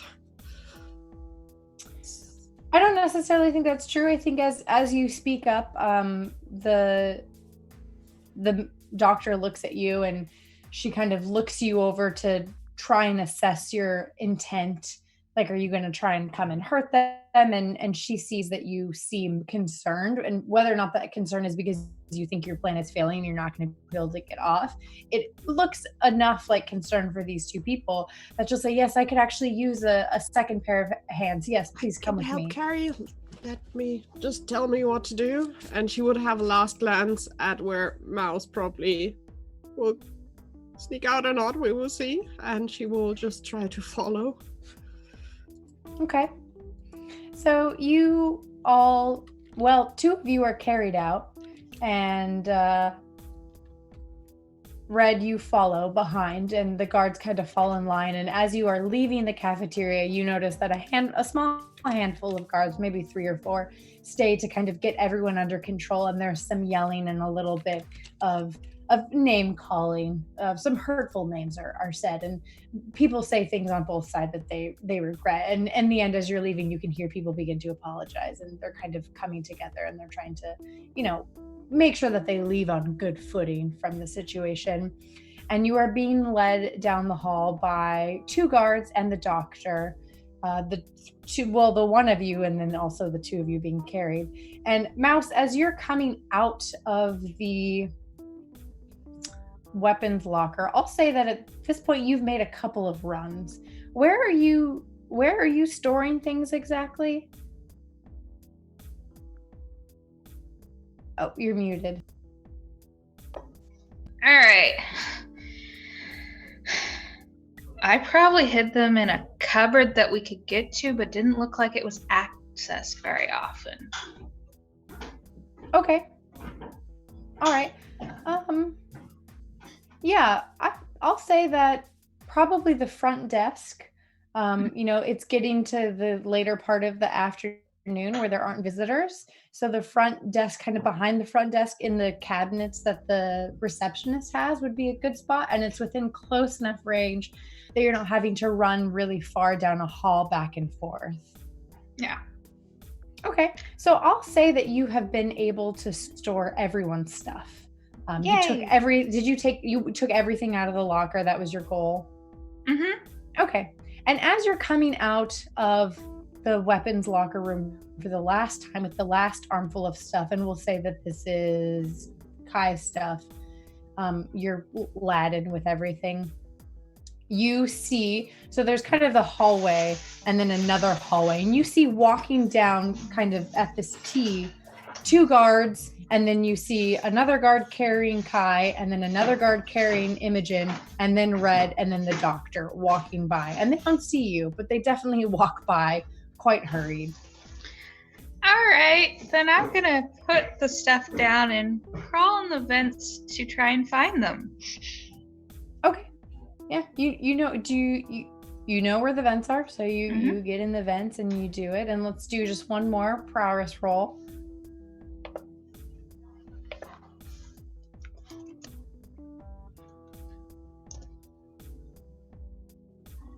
Okay, 4. You do it.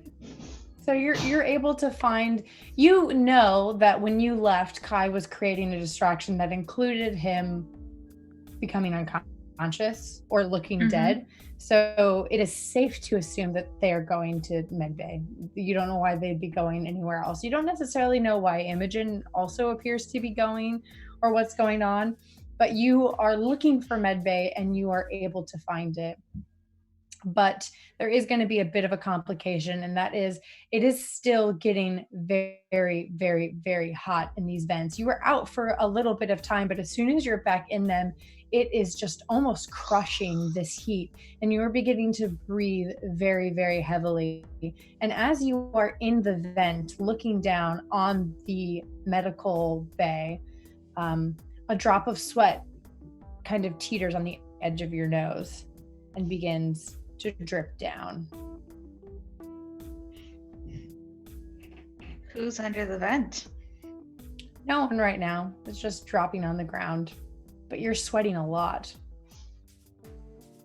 All right, then I need to find another spot to hop out. Because if I hop out here, all shit's gonna go to hell. That's probably a fair assessment.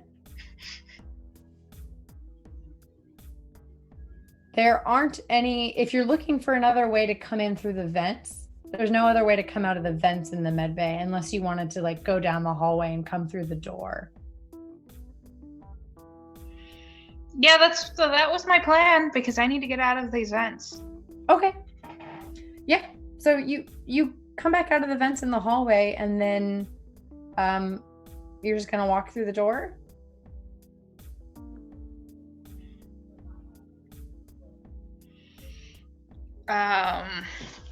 Let's see. What would Mouse do? I'll give you a second to think, and let's go to Kai, Imogen, and Red. So you all have made it into the medical bay, and the doctor, Red, she is instructing you to help lay your friends down, and she shoos all but 2 of the guards away, and they go, and one of them waits inside the door and the other one waits outside the door, which is a pretty standard spread. It doesn't feel like security is extra high. And the doctor looks at you, Red, and she says, do you have any idea why these 2 would suddenly become unconscious? Well, she just slipped out and fell. She would just point to Imogen because whatever happened, this was not what was planned. So this was an accident, and I don't know if he has a condition and why this is happening. He just fell over. Has this ever happened before? Not that I know of. Not around me, but well, I met him here. You should know if he was in treatment here before or not. Kai, what does this state mean for you? Can you hear what's going on? Do you have an idea of where you are, or are you kind of blacked out? I did kind of establish that Kai is known for just totally zoning out and then getting caught. So I feel like he's doing that right now. And yeah. Okay. Do you feel ready to come out of this, or are you still in it? Yes, I feel like it's probably time to have me stop being unconscious because no one wants that. Okay. How do you come out of this fugue state? What is the doctor doing? Right now she's talking to Red, and she's kind of just looking over the 2 of you. So she has your charts out, and she had done pretty much as much physical work as she was going to do in the cafeteria, and she's preparing IVs and various drips, but she hasn't actually done anything yet because she's still trying to figure out why you would have become unconscious. I'm going to try to open my eyes subtly to see what's going on and then close them again in case there are things going on. Okay. You do, and when you open your eyes very suddenly, you just kind of see her. She's not really paying attention to you. She's speaking to Red. She's looking at your chart, and she is going over the medicine she has at her disposal. So she's kind of trying to do a bunch of things at once, and she's not necessarily looking to see if your eyes have opened yet. So I figure Kai's got the gist that he has moved and is now in he's lying down and so forth. So things have happened. This is definitely a plan as far as Kai's concerned. So yeah, there's 1 guard and 1 doctor, right? Yes. So Kai's going to open both eyes and gesture with his eyes at Red and at the doctor. Red would, at least from time to time, just look over to her 2 friends, so she would catch that. She would just raise the eyebrow, just look at him, and then keep on talking to the poor doctor, just still panicky, like, and pointing to Imogen. Make sure she's getting awake. She really hit her head bad when she fell down. Yeah, as soon as you say that, she goes over to Imogen and she begins feeling Imogen the base of your head. And I'll allow you to wake up whenever you want to. I'm not going to dictate that you're still unconscious. So whether or not you want to be unconscious for this bit is totally up to how much work you want to put into this part of the plan. And she's kind of feeling the back of your skull and checking, you're feeling your jaw. And then she opens one of your eyes and shines a light. And Red, to you, she says, so she just fell. she slipped on food, I think, at least on something. She slipped on food. What on earth is going on? And Imogen, she's still kind of in your space, checking you out, checking your vitals and your pulse. I think she's not coming round, but she's like making sounds, like she's a bit incoherent, covered in gravy. Ow, no. But she's not fully conscious yet, but she's getting there. Okay.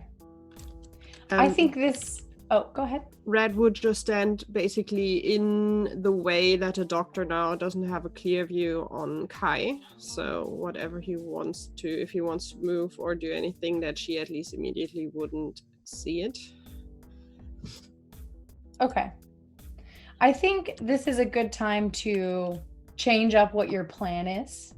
But you are all separate. And so we can do 2 separate plans. So I'll have Mouse make a plan and I'll have the 3 of you make a plan. But the 3 of you aren't going to be able to talk about your plan. So let's go to Mouse as you all kind of think about how you're going to signal to one another what your plan is going to be. Mouse, you have come out of the vent. You are in the hallway. You know where med bay is. I do. You see that there is one guard outside of the doctor's office, and he is armed with a typical stun baton. You have no idea what is waiting for you behind the door. So what plan do you want to do so we can set our engagement? Oh, I have to get him knocked out. Okay.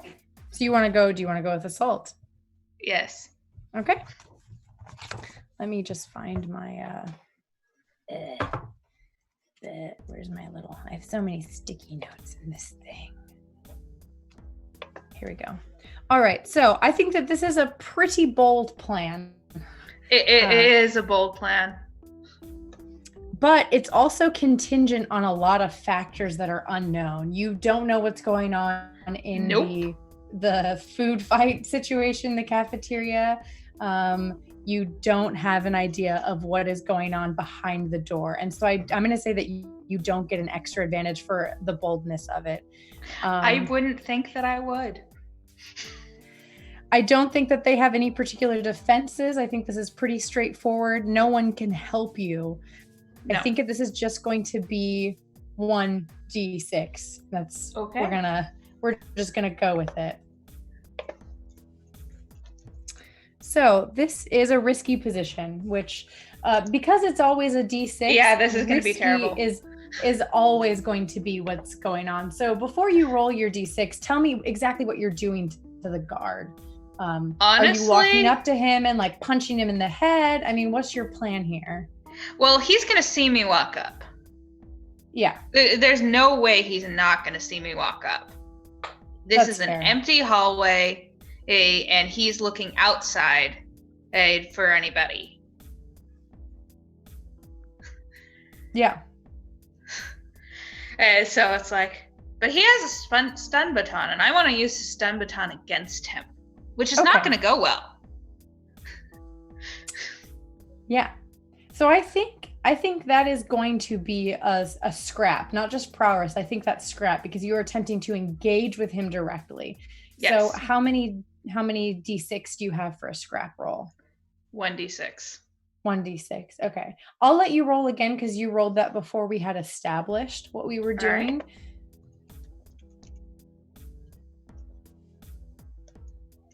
Actually, can I use my advantage?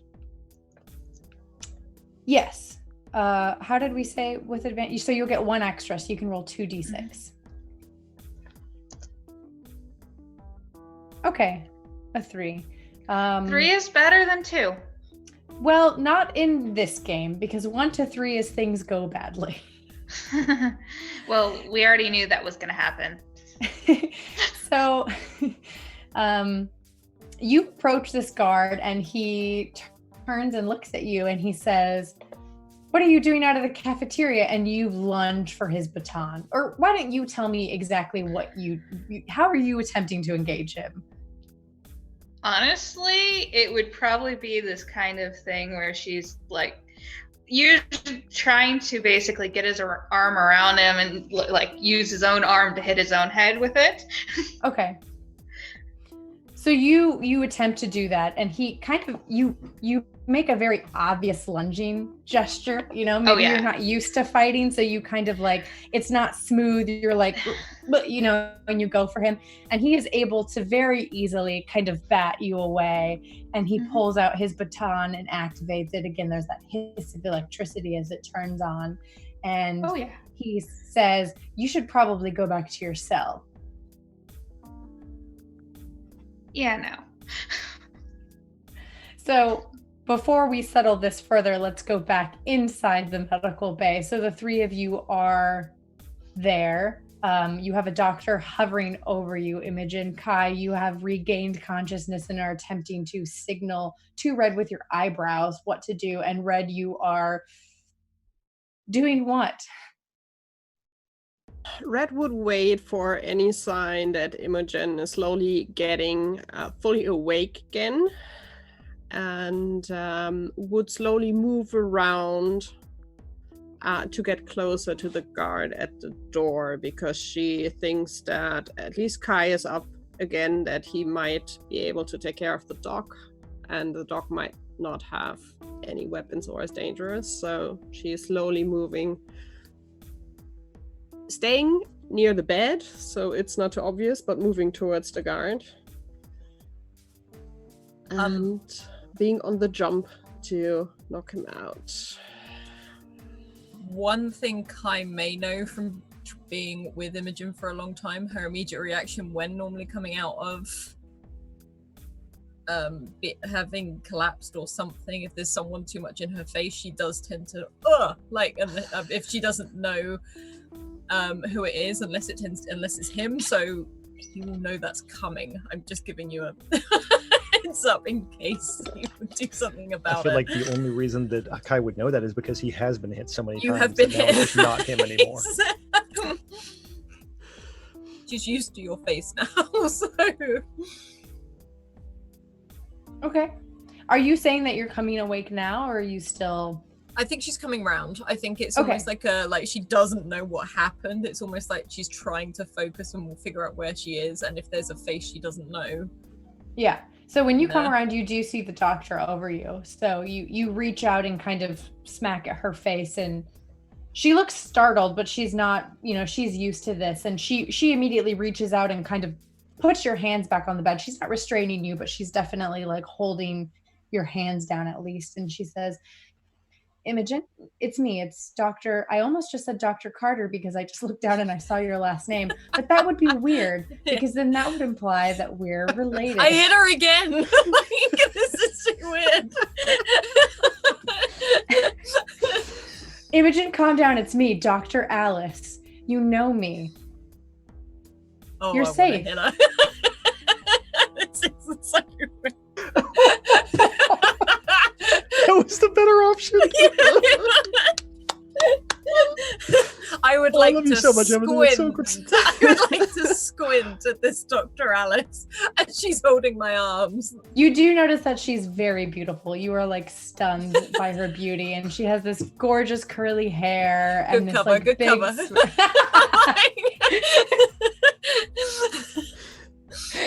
She sort of like holds her arms up, and she holds her arms up, and she's just sort of glaring. Don't lick my hand whilst I'm doing that. And she looks at the doctor just briefly, looks over towards Kai and Red, and then looks down at her favorite, effectively like just outfit, and is like, "Why am I covered in gravy?"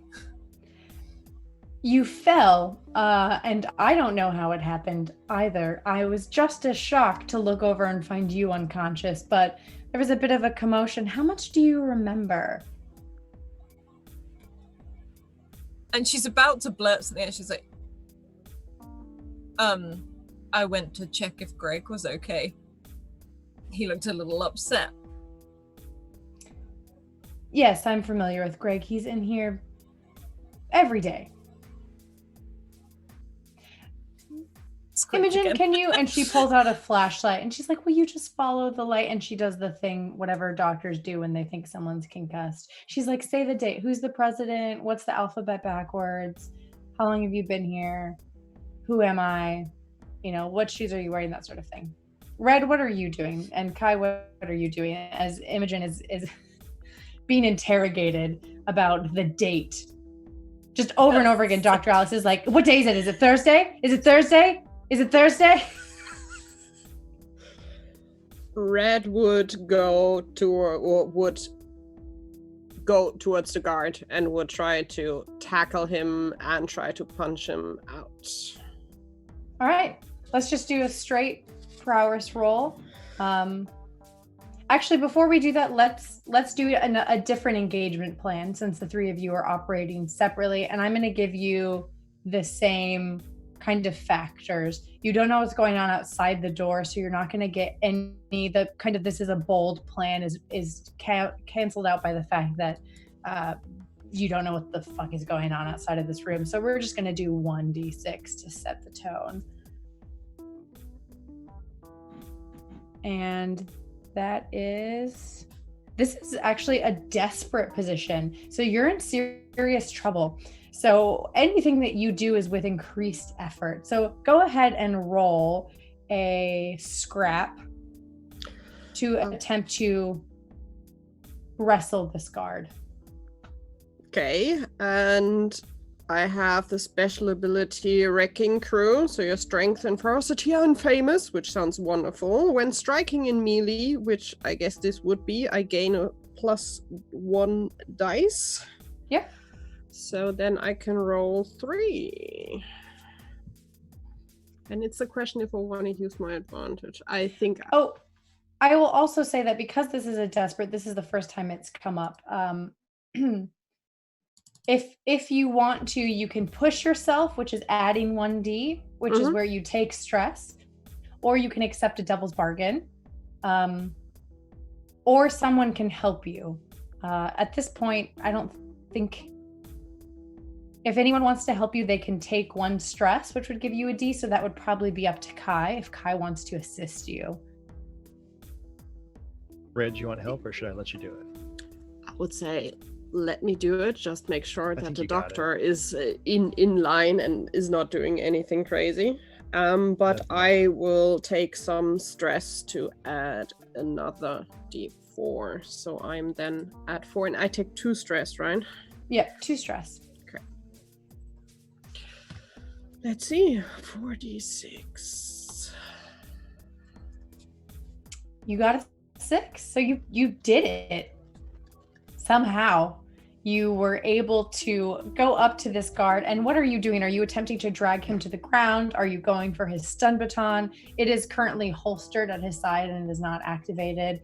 Are you wanting to push his head against the door? Kind of what is you're able to take him out, so just tell me how you do it. The idea would be that she would basically run over, tackle him, and would just throw a punch at him. And she's having done a lot of bar fights, and she probably finds exactly the spot where to hit, that he is just out, at least for a bit. Oh yeah, he crumples as you hit him.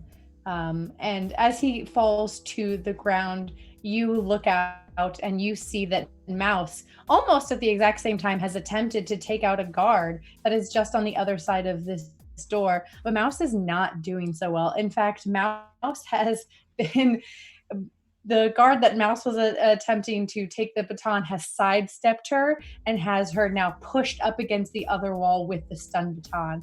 And as this is going on, the doctor is now turning towards you, Red, and is saying, what are you doing? Could I punch her as she turns away? Please. Yeah, you absolutely can. Go ahead and roll a scrap. It's not so much like a punch, it's more sort of get her in a headlock, because if I need a hostage, I'm using the doctor. Okay, yep, scrap it is. Okay, so that is it 2d6? I think it is, isn't it? However much you have in scrap. Okay.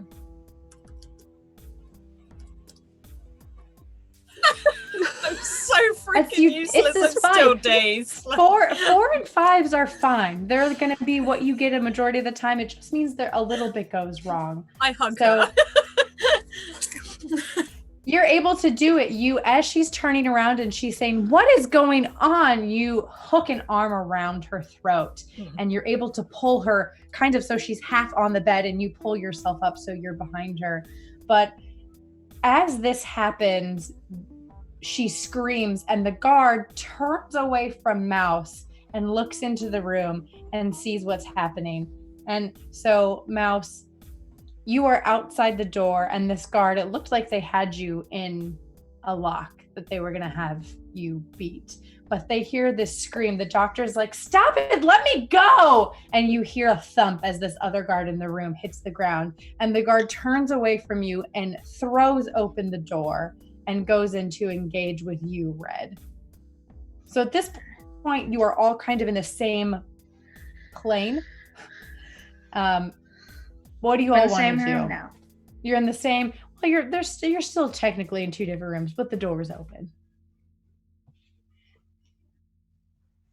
What would you like to do? Red. Does it seem like a good chance for Kai to hit somebody? Yeah, you would need to come out of the bed, and you would have to then kind of make your way over towards this guard. But if that's what you want to do, I'm gonna say that that's scrap as well, unless you have another. Okay. No, I'm on board with that. I feel like Kai would at this point try to do some sort of cool jackknife and flip himself up off of this hospital bed and basically just like KO this guy like with a flying knee to the head. Okay. It's gonna go good or bad. It's like the only choices, right? Yeah. So can I do all those cool options that you gave Red earlier? Can I push myself or accept the devil's bargain or whatever else like that? Definitely. So you can push yourself to add 2 stress, or I can give you a devil's bargain, whichever you would prefer. Do you have a cool devil's bargain you want to tell me about? I'm trying to think in this situation what would be. I don't know that I have a coolest devil bargain in this situation. I will take 2 stress then. Okay. I'm trying to take stress on the sheet. There we go. I got it. Okay, so I've got 3 dice. I've got 2 in my normal scrap, and I am stressed. Oh yeah. You did it. You do it. So you do all the things that you said. You jackknife in out of the bed, and you flip, and you like wrap your legs around this guy's throat, and then you like spin, and then you like throw him over, and then you like land on your elbows, and you like roll into like a sexy crouching position. It looks so cool. The doctor, she is being held captive, but she's like, ooh, oh, you know, she's impressed, you know, and you can tell it, you can feel it. The air is totally different. It's like very, very sexy vibes are happening right now. And so there are 2 unconscious guards and a doctor who has not started screaming, but she is definitely kind of struggling to try and get away from you. Imogen is just clamped on and now trying to like make her be quiet. Like she's just like, oh god, like it's sort of like if there's just she's scared to put her hand over in case the doctor bites, so she's trying to look around if there's anything on the bed just to shove it in her mouth. Well, there's a pillow, there's bed sheets. I don't know, do you have socks on? Do you have a hair tie? She does have a hair tie. Yeah, she'd probably pull her the hair tie out and just shove it in her mouth to try and keep her quiet. She's like she wasn't even screaming, so she looks really offended. She's like, why are you I wasn't even making a fuss. It's just like shh. But she did do it one time. Are there straps on this bed to hold people down if there's any trouble thing? Yeah, I'm definitely putting those on her so she can't move. Okay. Yeah. So you kind of like wrestle her, so you're able to strap her in. So, I mean, you all have effectively. I should have changed the music to something that fit. No, because this is sexier. This is a sexy fight. That's why we kept it. It's a sexy fight, yeah. Yep. Imogen's is not. All right, guys, come on. Well, wait, we can't just walk out of here, right? Yeah, absolutely, we can. Did you get Let's do one last plan. This is the final push. You are all together. You have a door open and you have the warden's keys.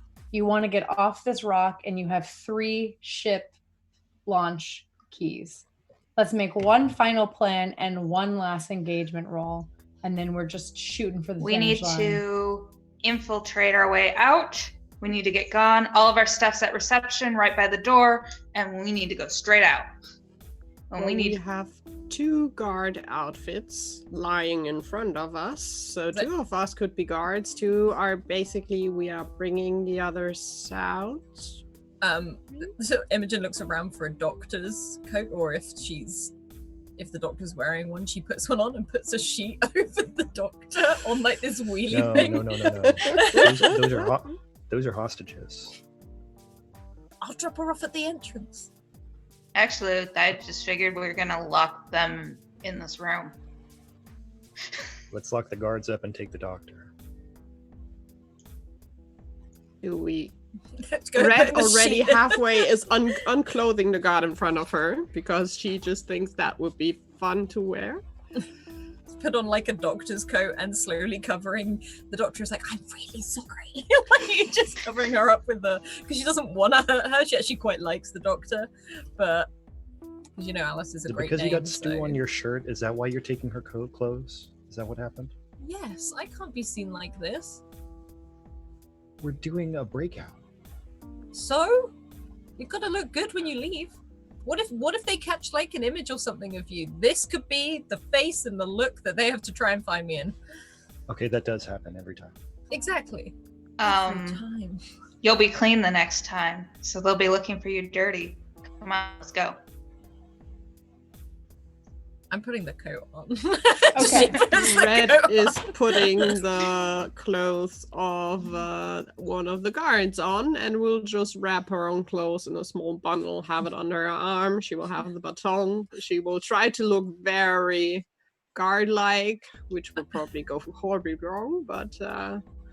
I'd like to wheel the doctor out if I can tie my hair up in like a knot, if there's like glasses or anything anywhere. She's literally trying to disguise herself and wheel this doctor out. Are you guys going for the infiltration plan? You're trying to sneak your way out?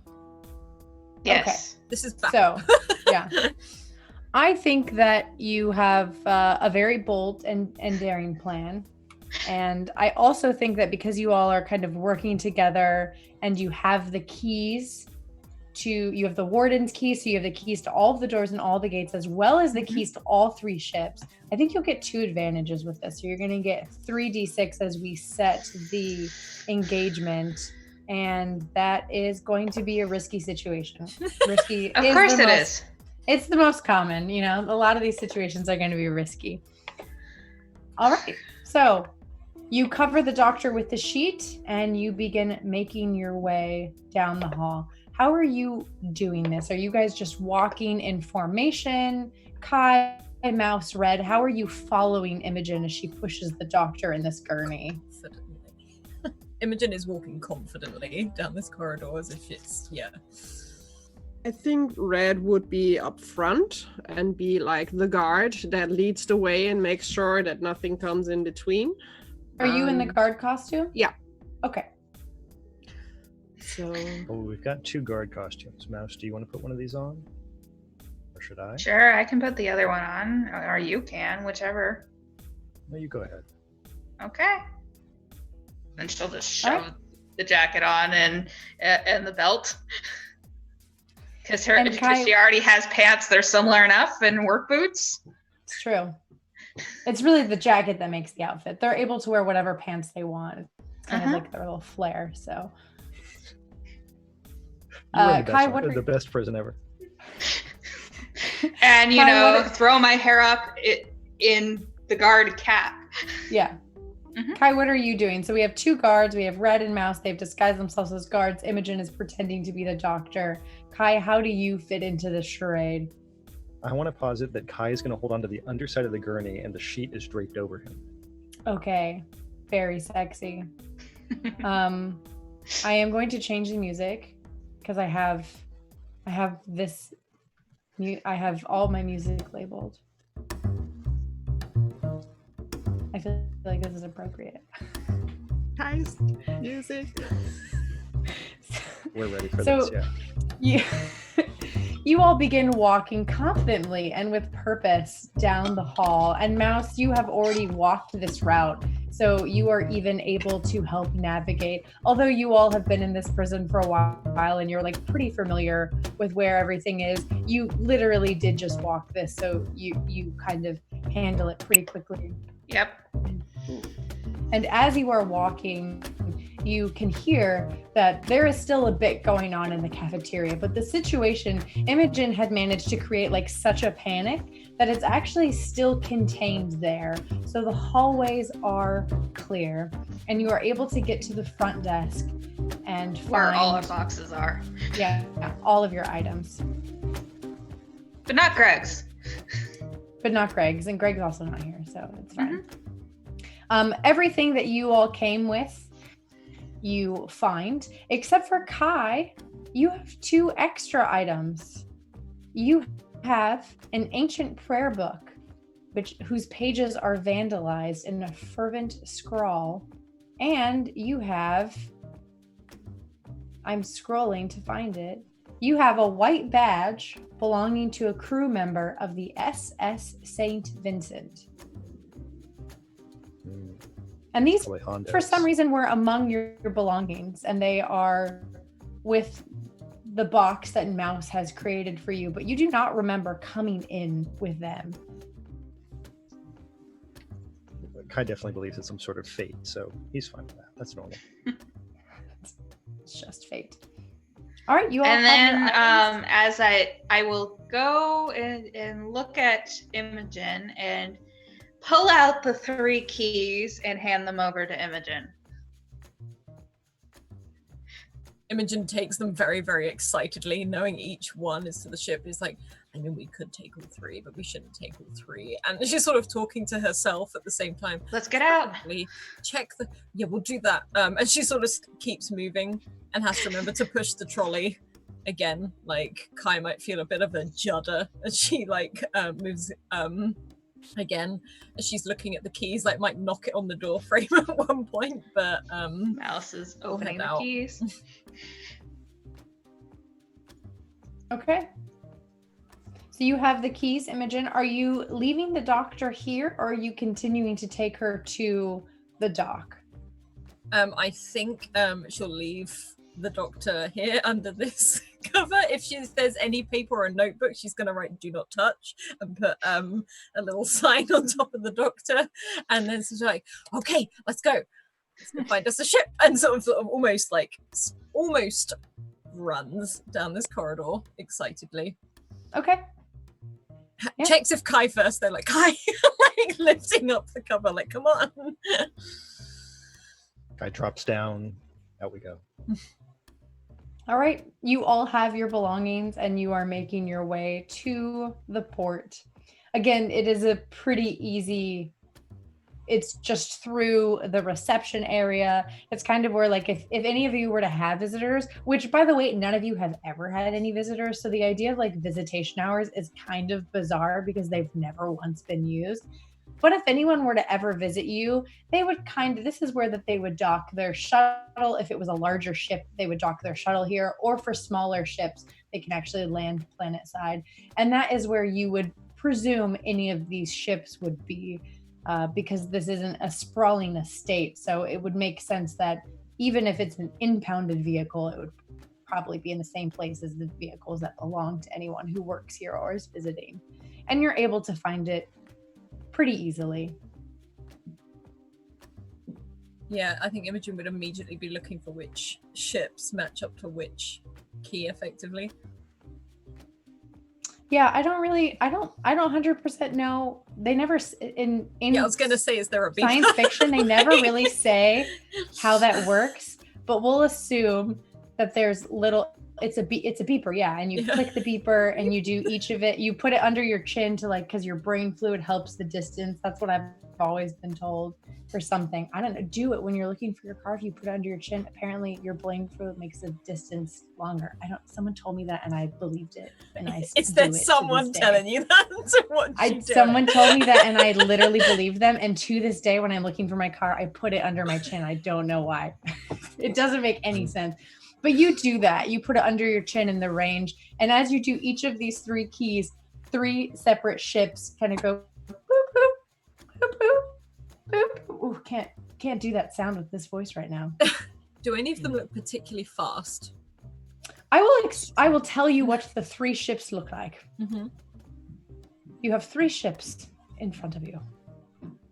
So one of them looks like it has been through it, whatever that may have been. And it definitely came back limping. A cursory glance suggests that this thing has been repaired time and time again. Scraps of hull from scavenged ships wielded into the clunky shape of a freighter. Ships that aren't space-worthy are traded faster than tubes of space meat. So this lady may be nigh unstoppable if she's been around this long.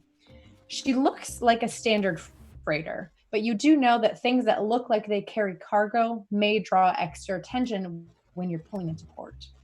Now, the second ship you see that beeps is quite big. It definitely has a bit of luxury to it, but it's still the size of a standard freighter, and it's in it for the long run.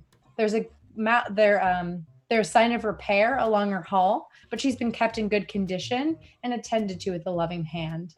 There's a sizable amount of storage attached to her belly, making her great for long hauls, meaning that she may have belonged to one of the smugglers currently locked up. Similar to the other one, she may draw more attention when pulling into port because it appears that she does store cargo. Now, the last ship is a beauty. She's huge, and she is taken a beating getting here, but there is no disguising the glossy sheen of hull beneath the grime and pockmarks. If she runs, you'll be able to get wherever you need fast and in style, but not without risk. Whoever built her made sure to include 3 massive cannons. Now, weapons this size aren't technically illegal, but no one's here on vacation, so it stands to reason this ship belongs to a deserter. I think Imogen pauses and literally looks back at Kai and back towards this ship, like... I mean, can we at least check it out? I know, the others might be passing, but we get a look at it, right? Which of the 3 keys has the keychain that says Greeg's ride on it? Yeah. just a picture of Greeg, at one of those stop stations on a key ring. So the one, yeah. So there is actually a keychain that has. I'm trying to think of something that would be kind of seedy as a keychain, but isn't actually super gross. I was thinking one of those mud flap cutouts of a woman. Those things where it's Greeg, meaning of your name. Yes. Oh my gosh. There's a little. They never have Alice. It's a little bottle that has the word it's Greeg written on a grain of rice. That's in the little bottle, and. I think this Fantastic. is Greeg's. And that is the second ship. So it's the one that is in pretty good condition, and is quite sizable and looks like it was good for storing things for long hauls. I mean, let's go look at the ship with the cannons on it. Yeah, Imogen is just approaching it visibly excited. It's just gonna sort of press the button again to see if something opens so that she can get in and at least have a look. As Kai's walking with Red, he says, "Look, I don't actually care about the cannons, but I know Imogen wants those cannons." Look at it. You can hear her talking to herself oh my god. Yeah, so Red, Mouse, do you guys have any preferences about the ships hearing the 3 descriptions? Red is for the last one because cannons. Obviously, that's the ship to go with. Mouse just pick one, otherwise I'm going to steal one and take another. We could just do that. We could just steal all the ships. Right? Say that. But Imogen is wandering onto this ship just to at least have a look.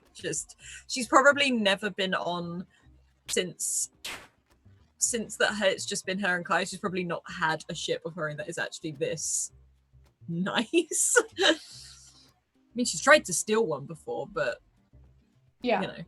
So the ship that has the weapons is definitely really quite big and beautiful. If you were to try and take this aircraft, like you don't even know how they landed it. This thing is big. It's not supposed to land on planets. You know, this is like meant to kind of orbit in space and you take a shuttle down. So the fact that they brought it down is really quite impressive. And you know that leaving in this thing is definitely going to cause a ruckus. Of the 3 ships, it's the only one that has weapons. And that's both good and bad. It's the only ship that could feasibly defend itself, but then is the most obvious ship of the 3. And you know that there are 3 cannons. 2 are twin cannons on each side and 1 on its underbelly. The one on its underbelly is definitely not legal. Which probably attracts Imogen to it even more. She'll go onto that ship just to have a look. Just to look around, but she does approach it cautiously, like in case there's any like engineers on there or maintenance that are doing something with it, because they are still in a prison, but she's going to go and have a look. I will say before you get on the ship that you don't have time to check out all 3 of the ships. No. Wait, chat I will allow you time to check out one of the ships, but then you're going to have to choose. So whether you choose the ship that you have checked out or not is fine. You can check a ship and then leave and choose another ship, and you can't look at all 3 ships. We don't have a lot of time. Don't have a lot of time. I was going to say, can we all go on a different ship? No. Damn it. What if we're willing to leave everybody behind in order to do this? None of us are getting off this rock. Otherwise, I'm just going to steal keys from Imogen and take one of the other ones that don't have the cannons and get out of here.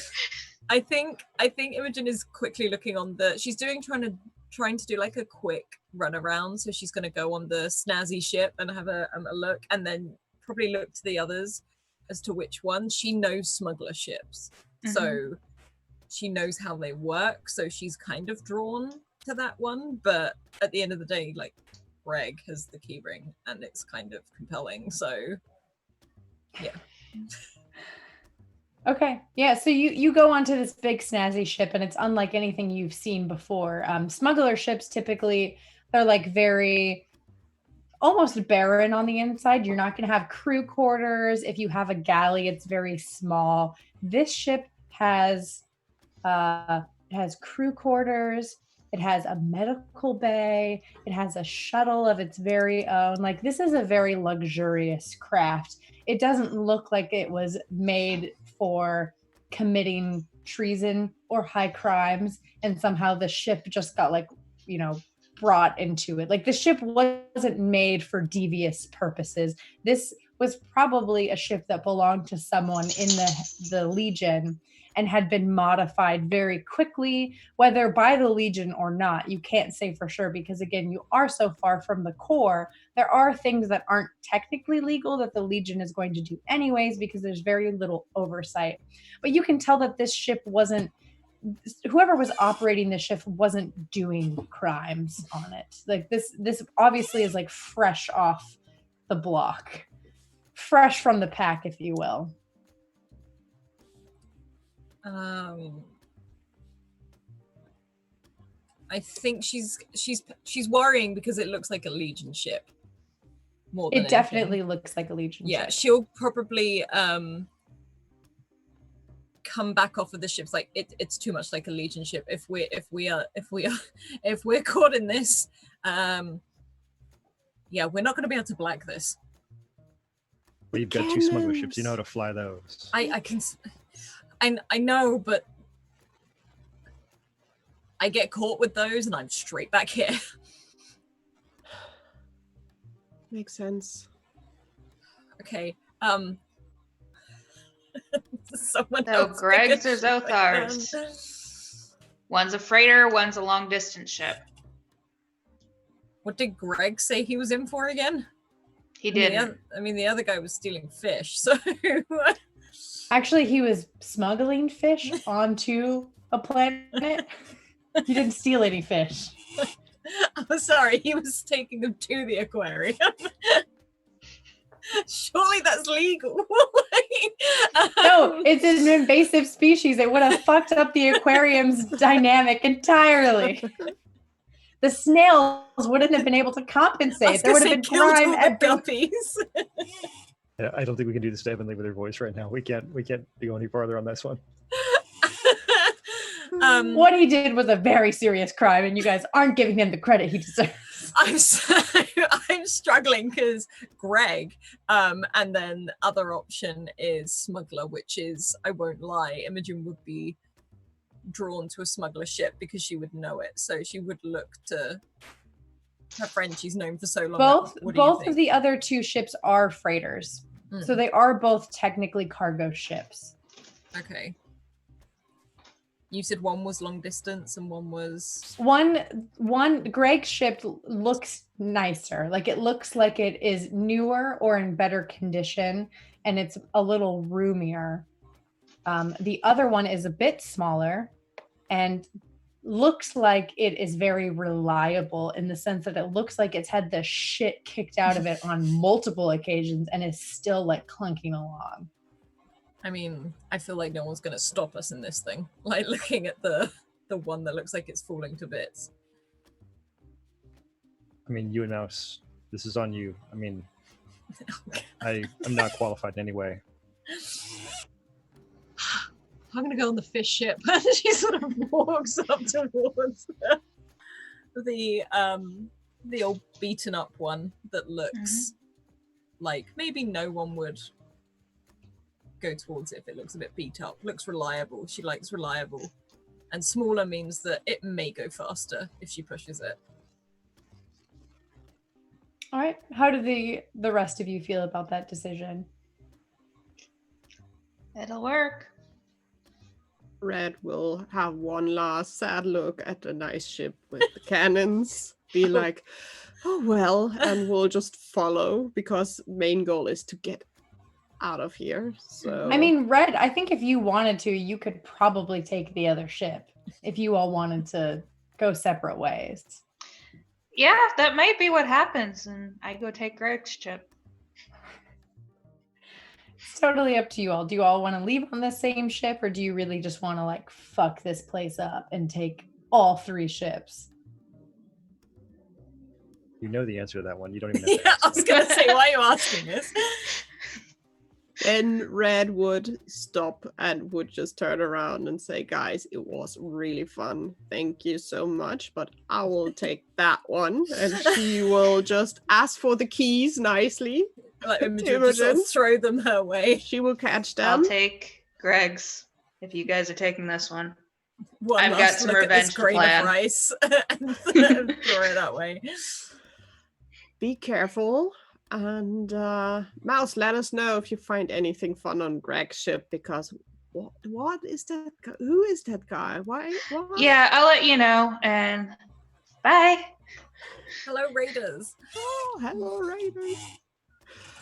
All right. Well, okay. Let's do kind of like a what did you miss type of thing. So, Red, as you are walking onto your very cool, nice ship with its massive amounts of weapons, you are walking onto the Fire Drake, which is a huge ship that came with a secret base.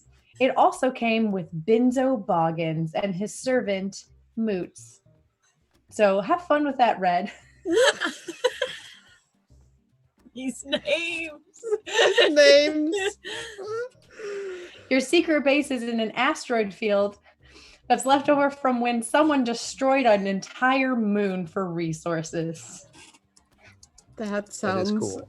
That is so cool. Red has things now. She has her own base. She can start Red like is an pretty assassin fucking crew. set up. Mouse, you have walked onto the Cerberus, which is a smuggler ship, and it comes with a very sassy AI who, for some reason, can lie really, really well and calls themselves Ursula. Anything you try and do in this ship, Ursula will second guess, but she will have your back when it comes down to it. She can fly the ship and she can operate the engines and weapons. So have fun with Ursula. That's how George ended up in jail. Ursula brought him here. It does explain a lot. It does. Imogen and Kai, you have landed on the Star Dancer, and I will give you access to the ship, which I have right here for you. So now you have access. I'll put it in your guys' character journals so you can all see the ship that you got. So as you walk onto this ship, Imogen, this is very familiar to you. You know almost exactly what the layout is going to look like because it's a small cargo ship that obviously was meant for smuggling. So even though you don't necessarily have the time to go through everything right now, you know that there's going to be smuggling compartments. You know kind of where everything's going to be and how it's going to work. But before you can even investigate what's going on, you guys have to get off of this planet. So because we're going on 3 separate ships, I will have everyone make 3 separate rolls. Mouse and Red, unfortunately, you're going to have to make those rolls because you're piloting it. Mouse, I will give you an extra D6 because Ursula will help, although she will sass you the entire time. That's okay. I'm going to sass right back. Let's get 3 helm rolls, and let's do it in the order that we walked onto the ship. So Red, if I could get your helm roll, please. I have nothing on that because I have no idea what I'm doing. So I'm not flying. You'll roll 2 D6s and you'll take the lowest. Can I? No, I can't push it, right? Yeah, you can if you want to take 2 stress. Yeah, I will do so. I'm stressed, definitely, but because here's giant the thing. ship, I don't want to crash it. So if you take the stress, you only get 1 D6 because you get the 2 D6 because you have 0 dice. So that's the only reason you have 2. If you want to push yourself to get 1 D6, that's the only one you get.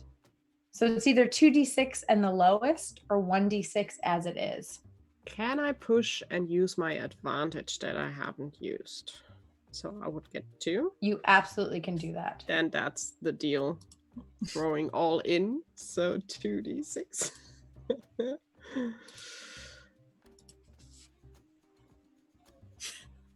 I will say I'm going to modify the engagement and say that this is a controlled situation because you are not in the jail right now. So whatever's going on, the guards aren't thinking that you're stealing ships right now.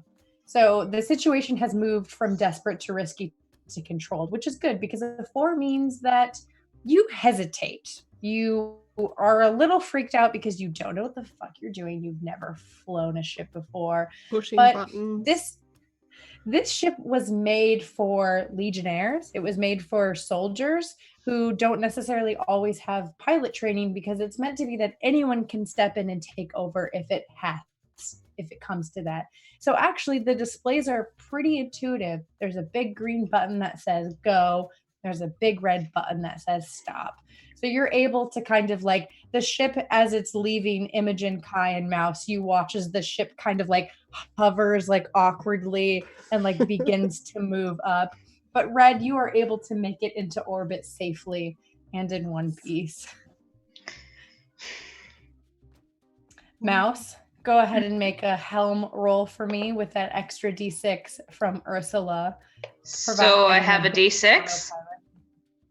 You have a D6 unless you want to push yourself for an extra D6 and take 2 stress. I have no stress right now, so why not? So that means I now have 2d6, correct? Mm-hmm.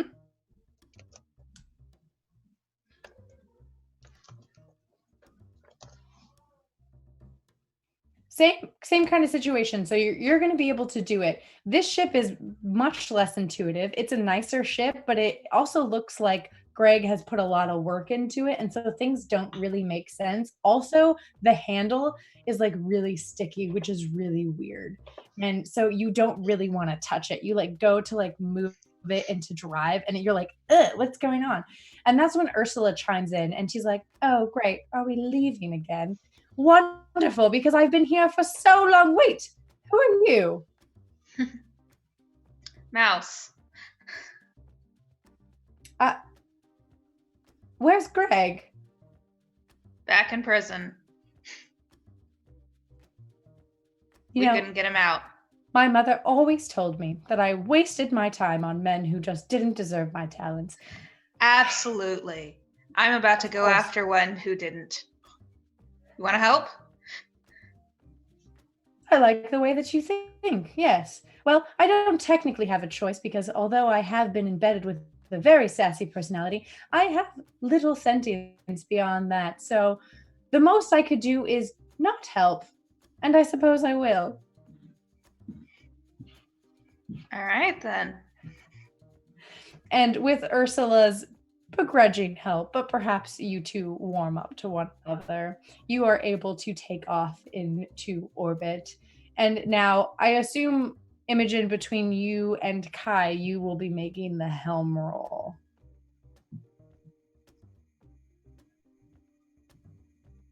I've got 2 on the helm roll, but I also have an ability which is Ace Pilot, so I don't know which adds 1. Hang on.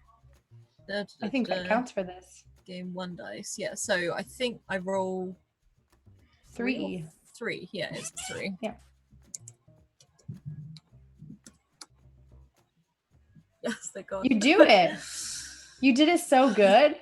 This ship is just you, as soon as you sit in the pilot's chair, even though you've never been in the ship and things are a little different from the ships you've flown over the years, it's like muscle memory at this point. And so you are able to put it into drive and you push the buttons and it goes beep, beep, beep, beep. And the engines are like, which is great. It's a good sound.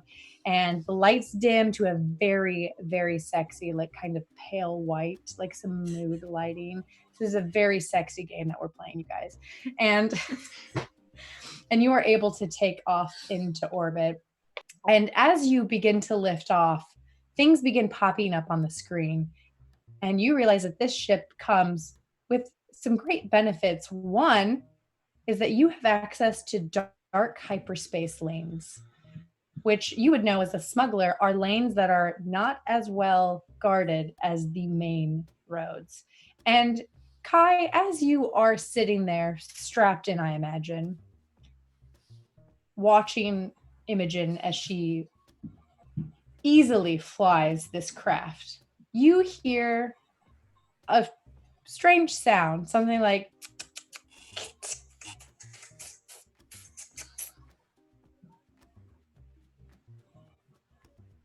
That is strange. I better go investigate that. Oh, you don't need to investigate because as soon as you turn around, you see squatted in the corner something that's approximately 1 foot tall with tiny little arms hunched and curled against its chest and long legs with its elbows almost digging into its expressionless face. It has no eyes or ears, but it has a perfectly round little mouth. And as it opens its mouth, you can see a maw of sharp teeth. And it looks at you and tilts its head, and then it goes, "Ah!" And I think that's where we'll end today's game. Space Child is beautiful. We have the best ending. This is a scream. I love it. Thank you so much, Heavenly. What we will do is we will go around and we'd love to hear your favorite bit and also where can we find you today. So we'll start with our 2 viewers and we'll start with Falcon of Light. Oh, hi. Oh, hi. I'm Falcon of Light. You can find me at Falcon of Light on Twitter and every once in a while, and probably more soon, on Falcon of Venom on Twitch. And my favorite bits were probably ambushing the med bay because it's like, nope, plan B. Awesome, thank you. And then we're going to hop over to the very lovely QTV. Oh, hi. Oh, hi. Thank you for having me.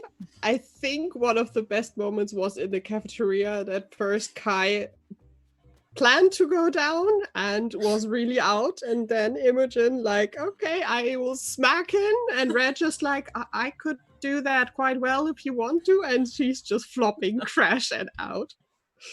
And yay for a ship, Red will build up an empire.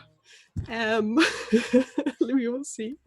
You can find me on cutie_v on the Twitter, and you will see me here usually on Tuesdays, also during a viewer game for a D&D. So if you're interested, contact Scrat if you want to get in. And thank you so much again for having me. It was such fun. Thank you for coming. And also, this is very lovely Hans, because I can stay there for another season. Thank you. Oh my gosh, what a good game. Both of the people we got to play with are fantastic, and they were so instrumental in our success. And I love all the ways that Heavenly's improved prison in the future in space. So much more humane now. Perfect, thank you. And last but certainly not least, before I yabber on, the wonderful DM themselves, Heavenly. Oh, hi. Hi. So first, thank you so much to our 2 guest players. I think the first game is always the hardest game to be guest in, especially with a new system that no one has played before. So I'm so thankful for the 2 of you, because you were able to really keep things going. And you 2 are going to have like probably the biggest impact on this game, because you helped them decide which ship they're getting, and how they got it, and who they pissed off and who they didn't. I'm so happy that you guys joined us, and I'm really excited to explore this system more with all of you and all of our new viewers that are coming along every week. Thank you for all the retweets. Hans got 2 of his mysterious trinkets that were left over in his box of goods. So we'll see if those come into play at all. And I look forward to seeing you. I think we're off for a couple of weeks, unfortunately, because next week is Thanksgiving and then it's PAX. So lots of time for everyone to think about what they want the space adventure to look like. And what the hell this screaming thing is in the corner. It's our new child. Oh, thank you, Mike Houston, for those 5 subs. And also, hello, Raiders. We are just wrapping up, but this is some scum and villainy. I guess that leaves me. I'm White Rabbit Pick on Twitter. And also, I loved both Red and Mouse. I thought they both added 2 very different, diverse things to this game. It was so good. And I kind of love that you both got your own separate ship at the end, that you got to go off and go and do whatever it is you're doing. Also, the fact that Maxipad prison is a thing, Heavenly every time. It's something, and I love you for it. So yeah. So we are going to be having a break for Thanksgiving. However, there probably will be a stream or something going on that day anyway. A huge thank you to our wonderful sponsors in the form of Mayhem Press, where you can go check out their Dark Matter, which you can now pre-order now. Also Space, D&D in Space, go check it out, it's awesome. The Deck of Many, where you can go find Humblewood. They've also got moving spell cards, which are gorgeous. They've got loads of Black Friday deals going on. Also use the code Scratticus for free delivery, and also Hero Forge. Please go check them out. It's very addictive. You can build minis in great detail over there, so that's what I'll be doing later. Otherwise, thank you so much. Keep evoking emotions, and we'll see you all later. Bye. Check out Alice's Patreon, and Danny's Patreon, and Scrat's Patreon.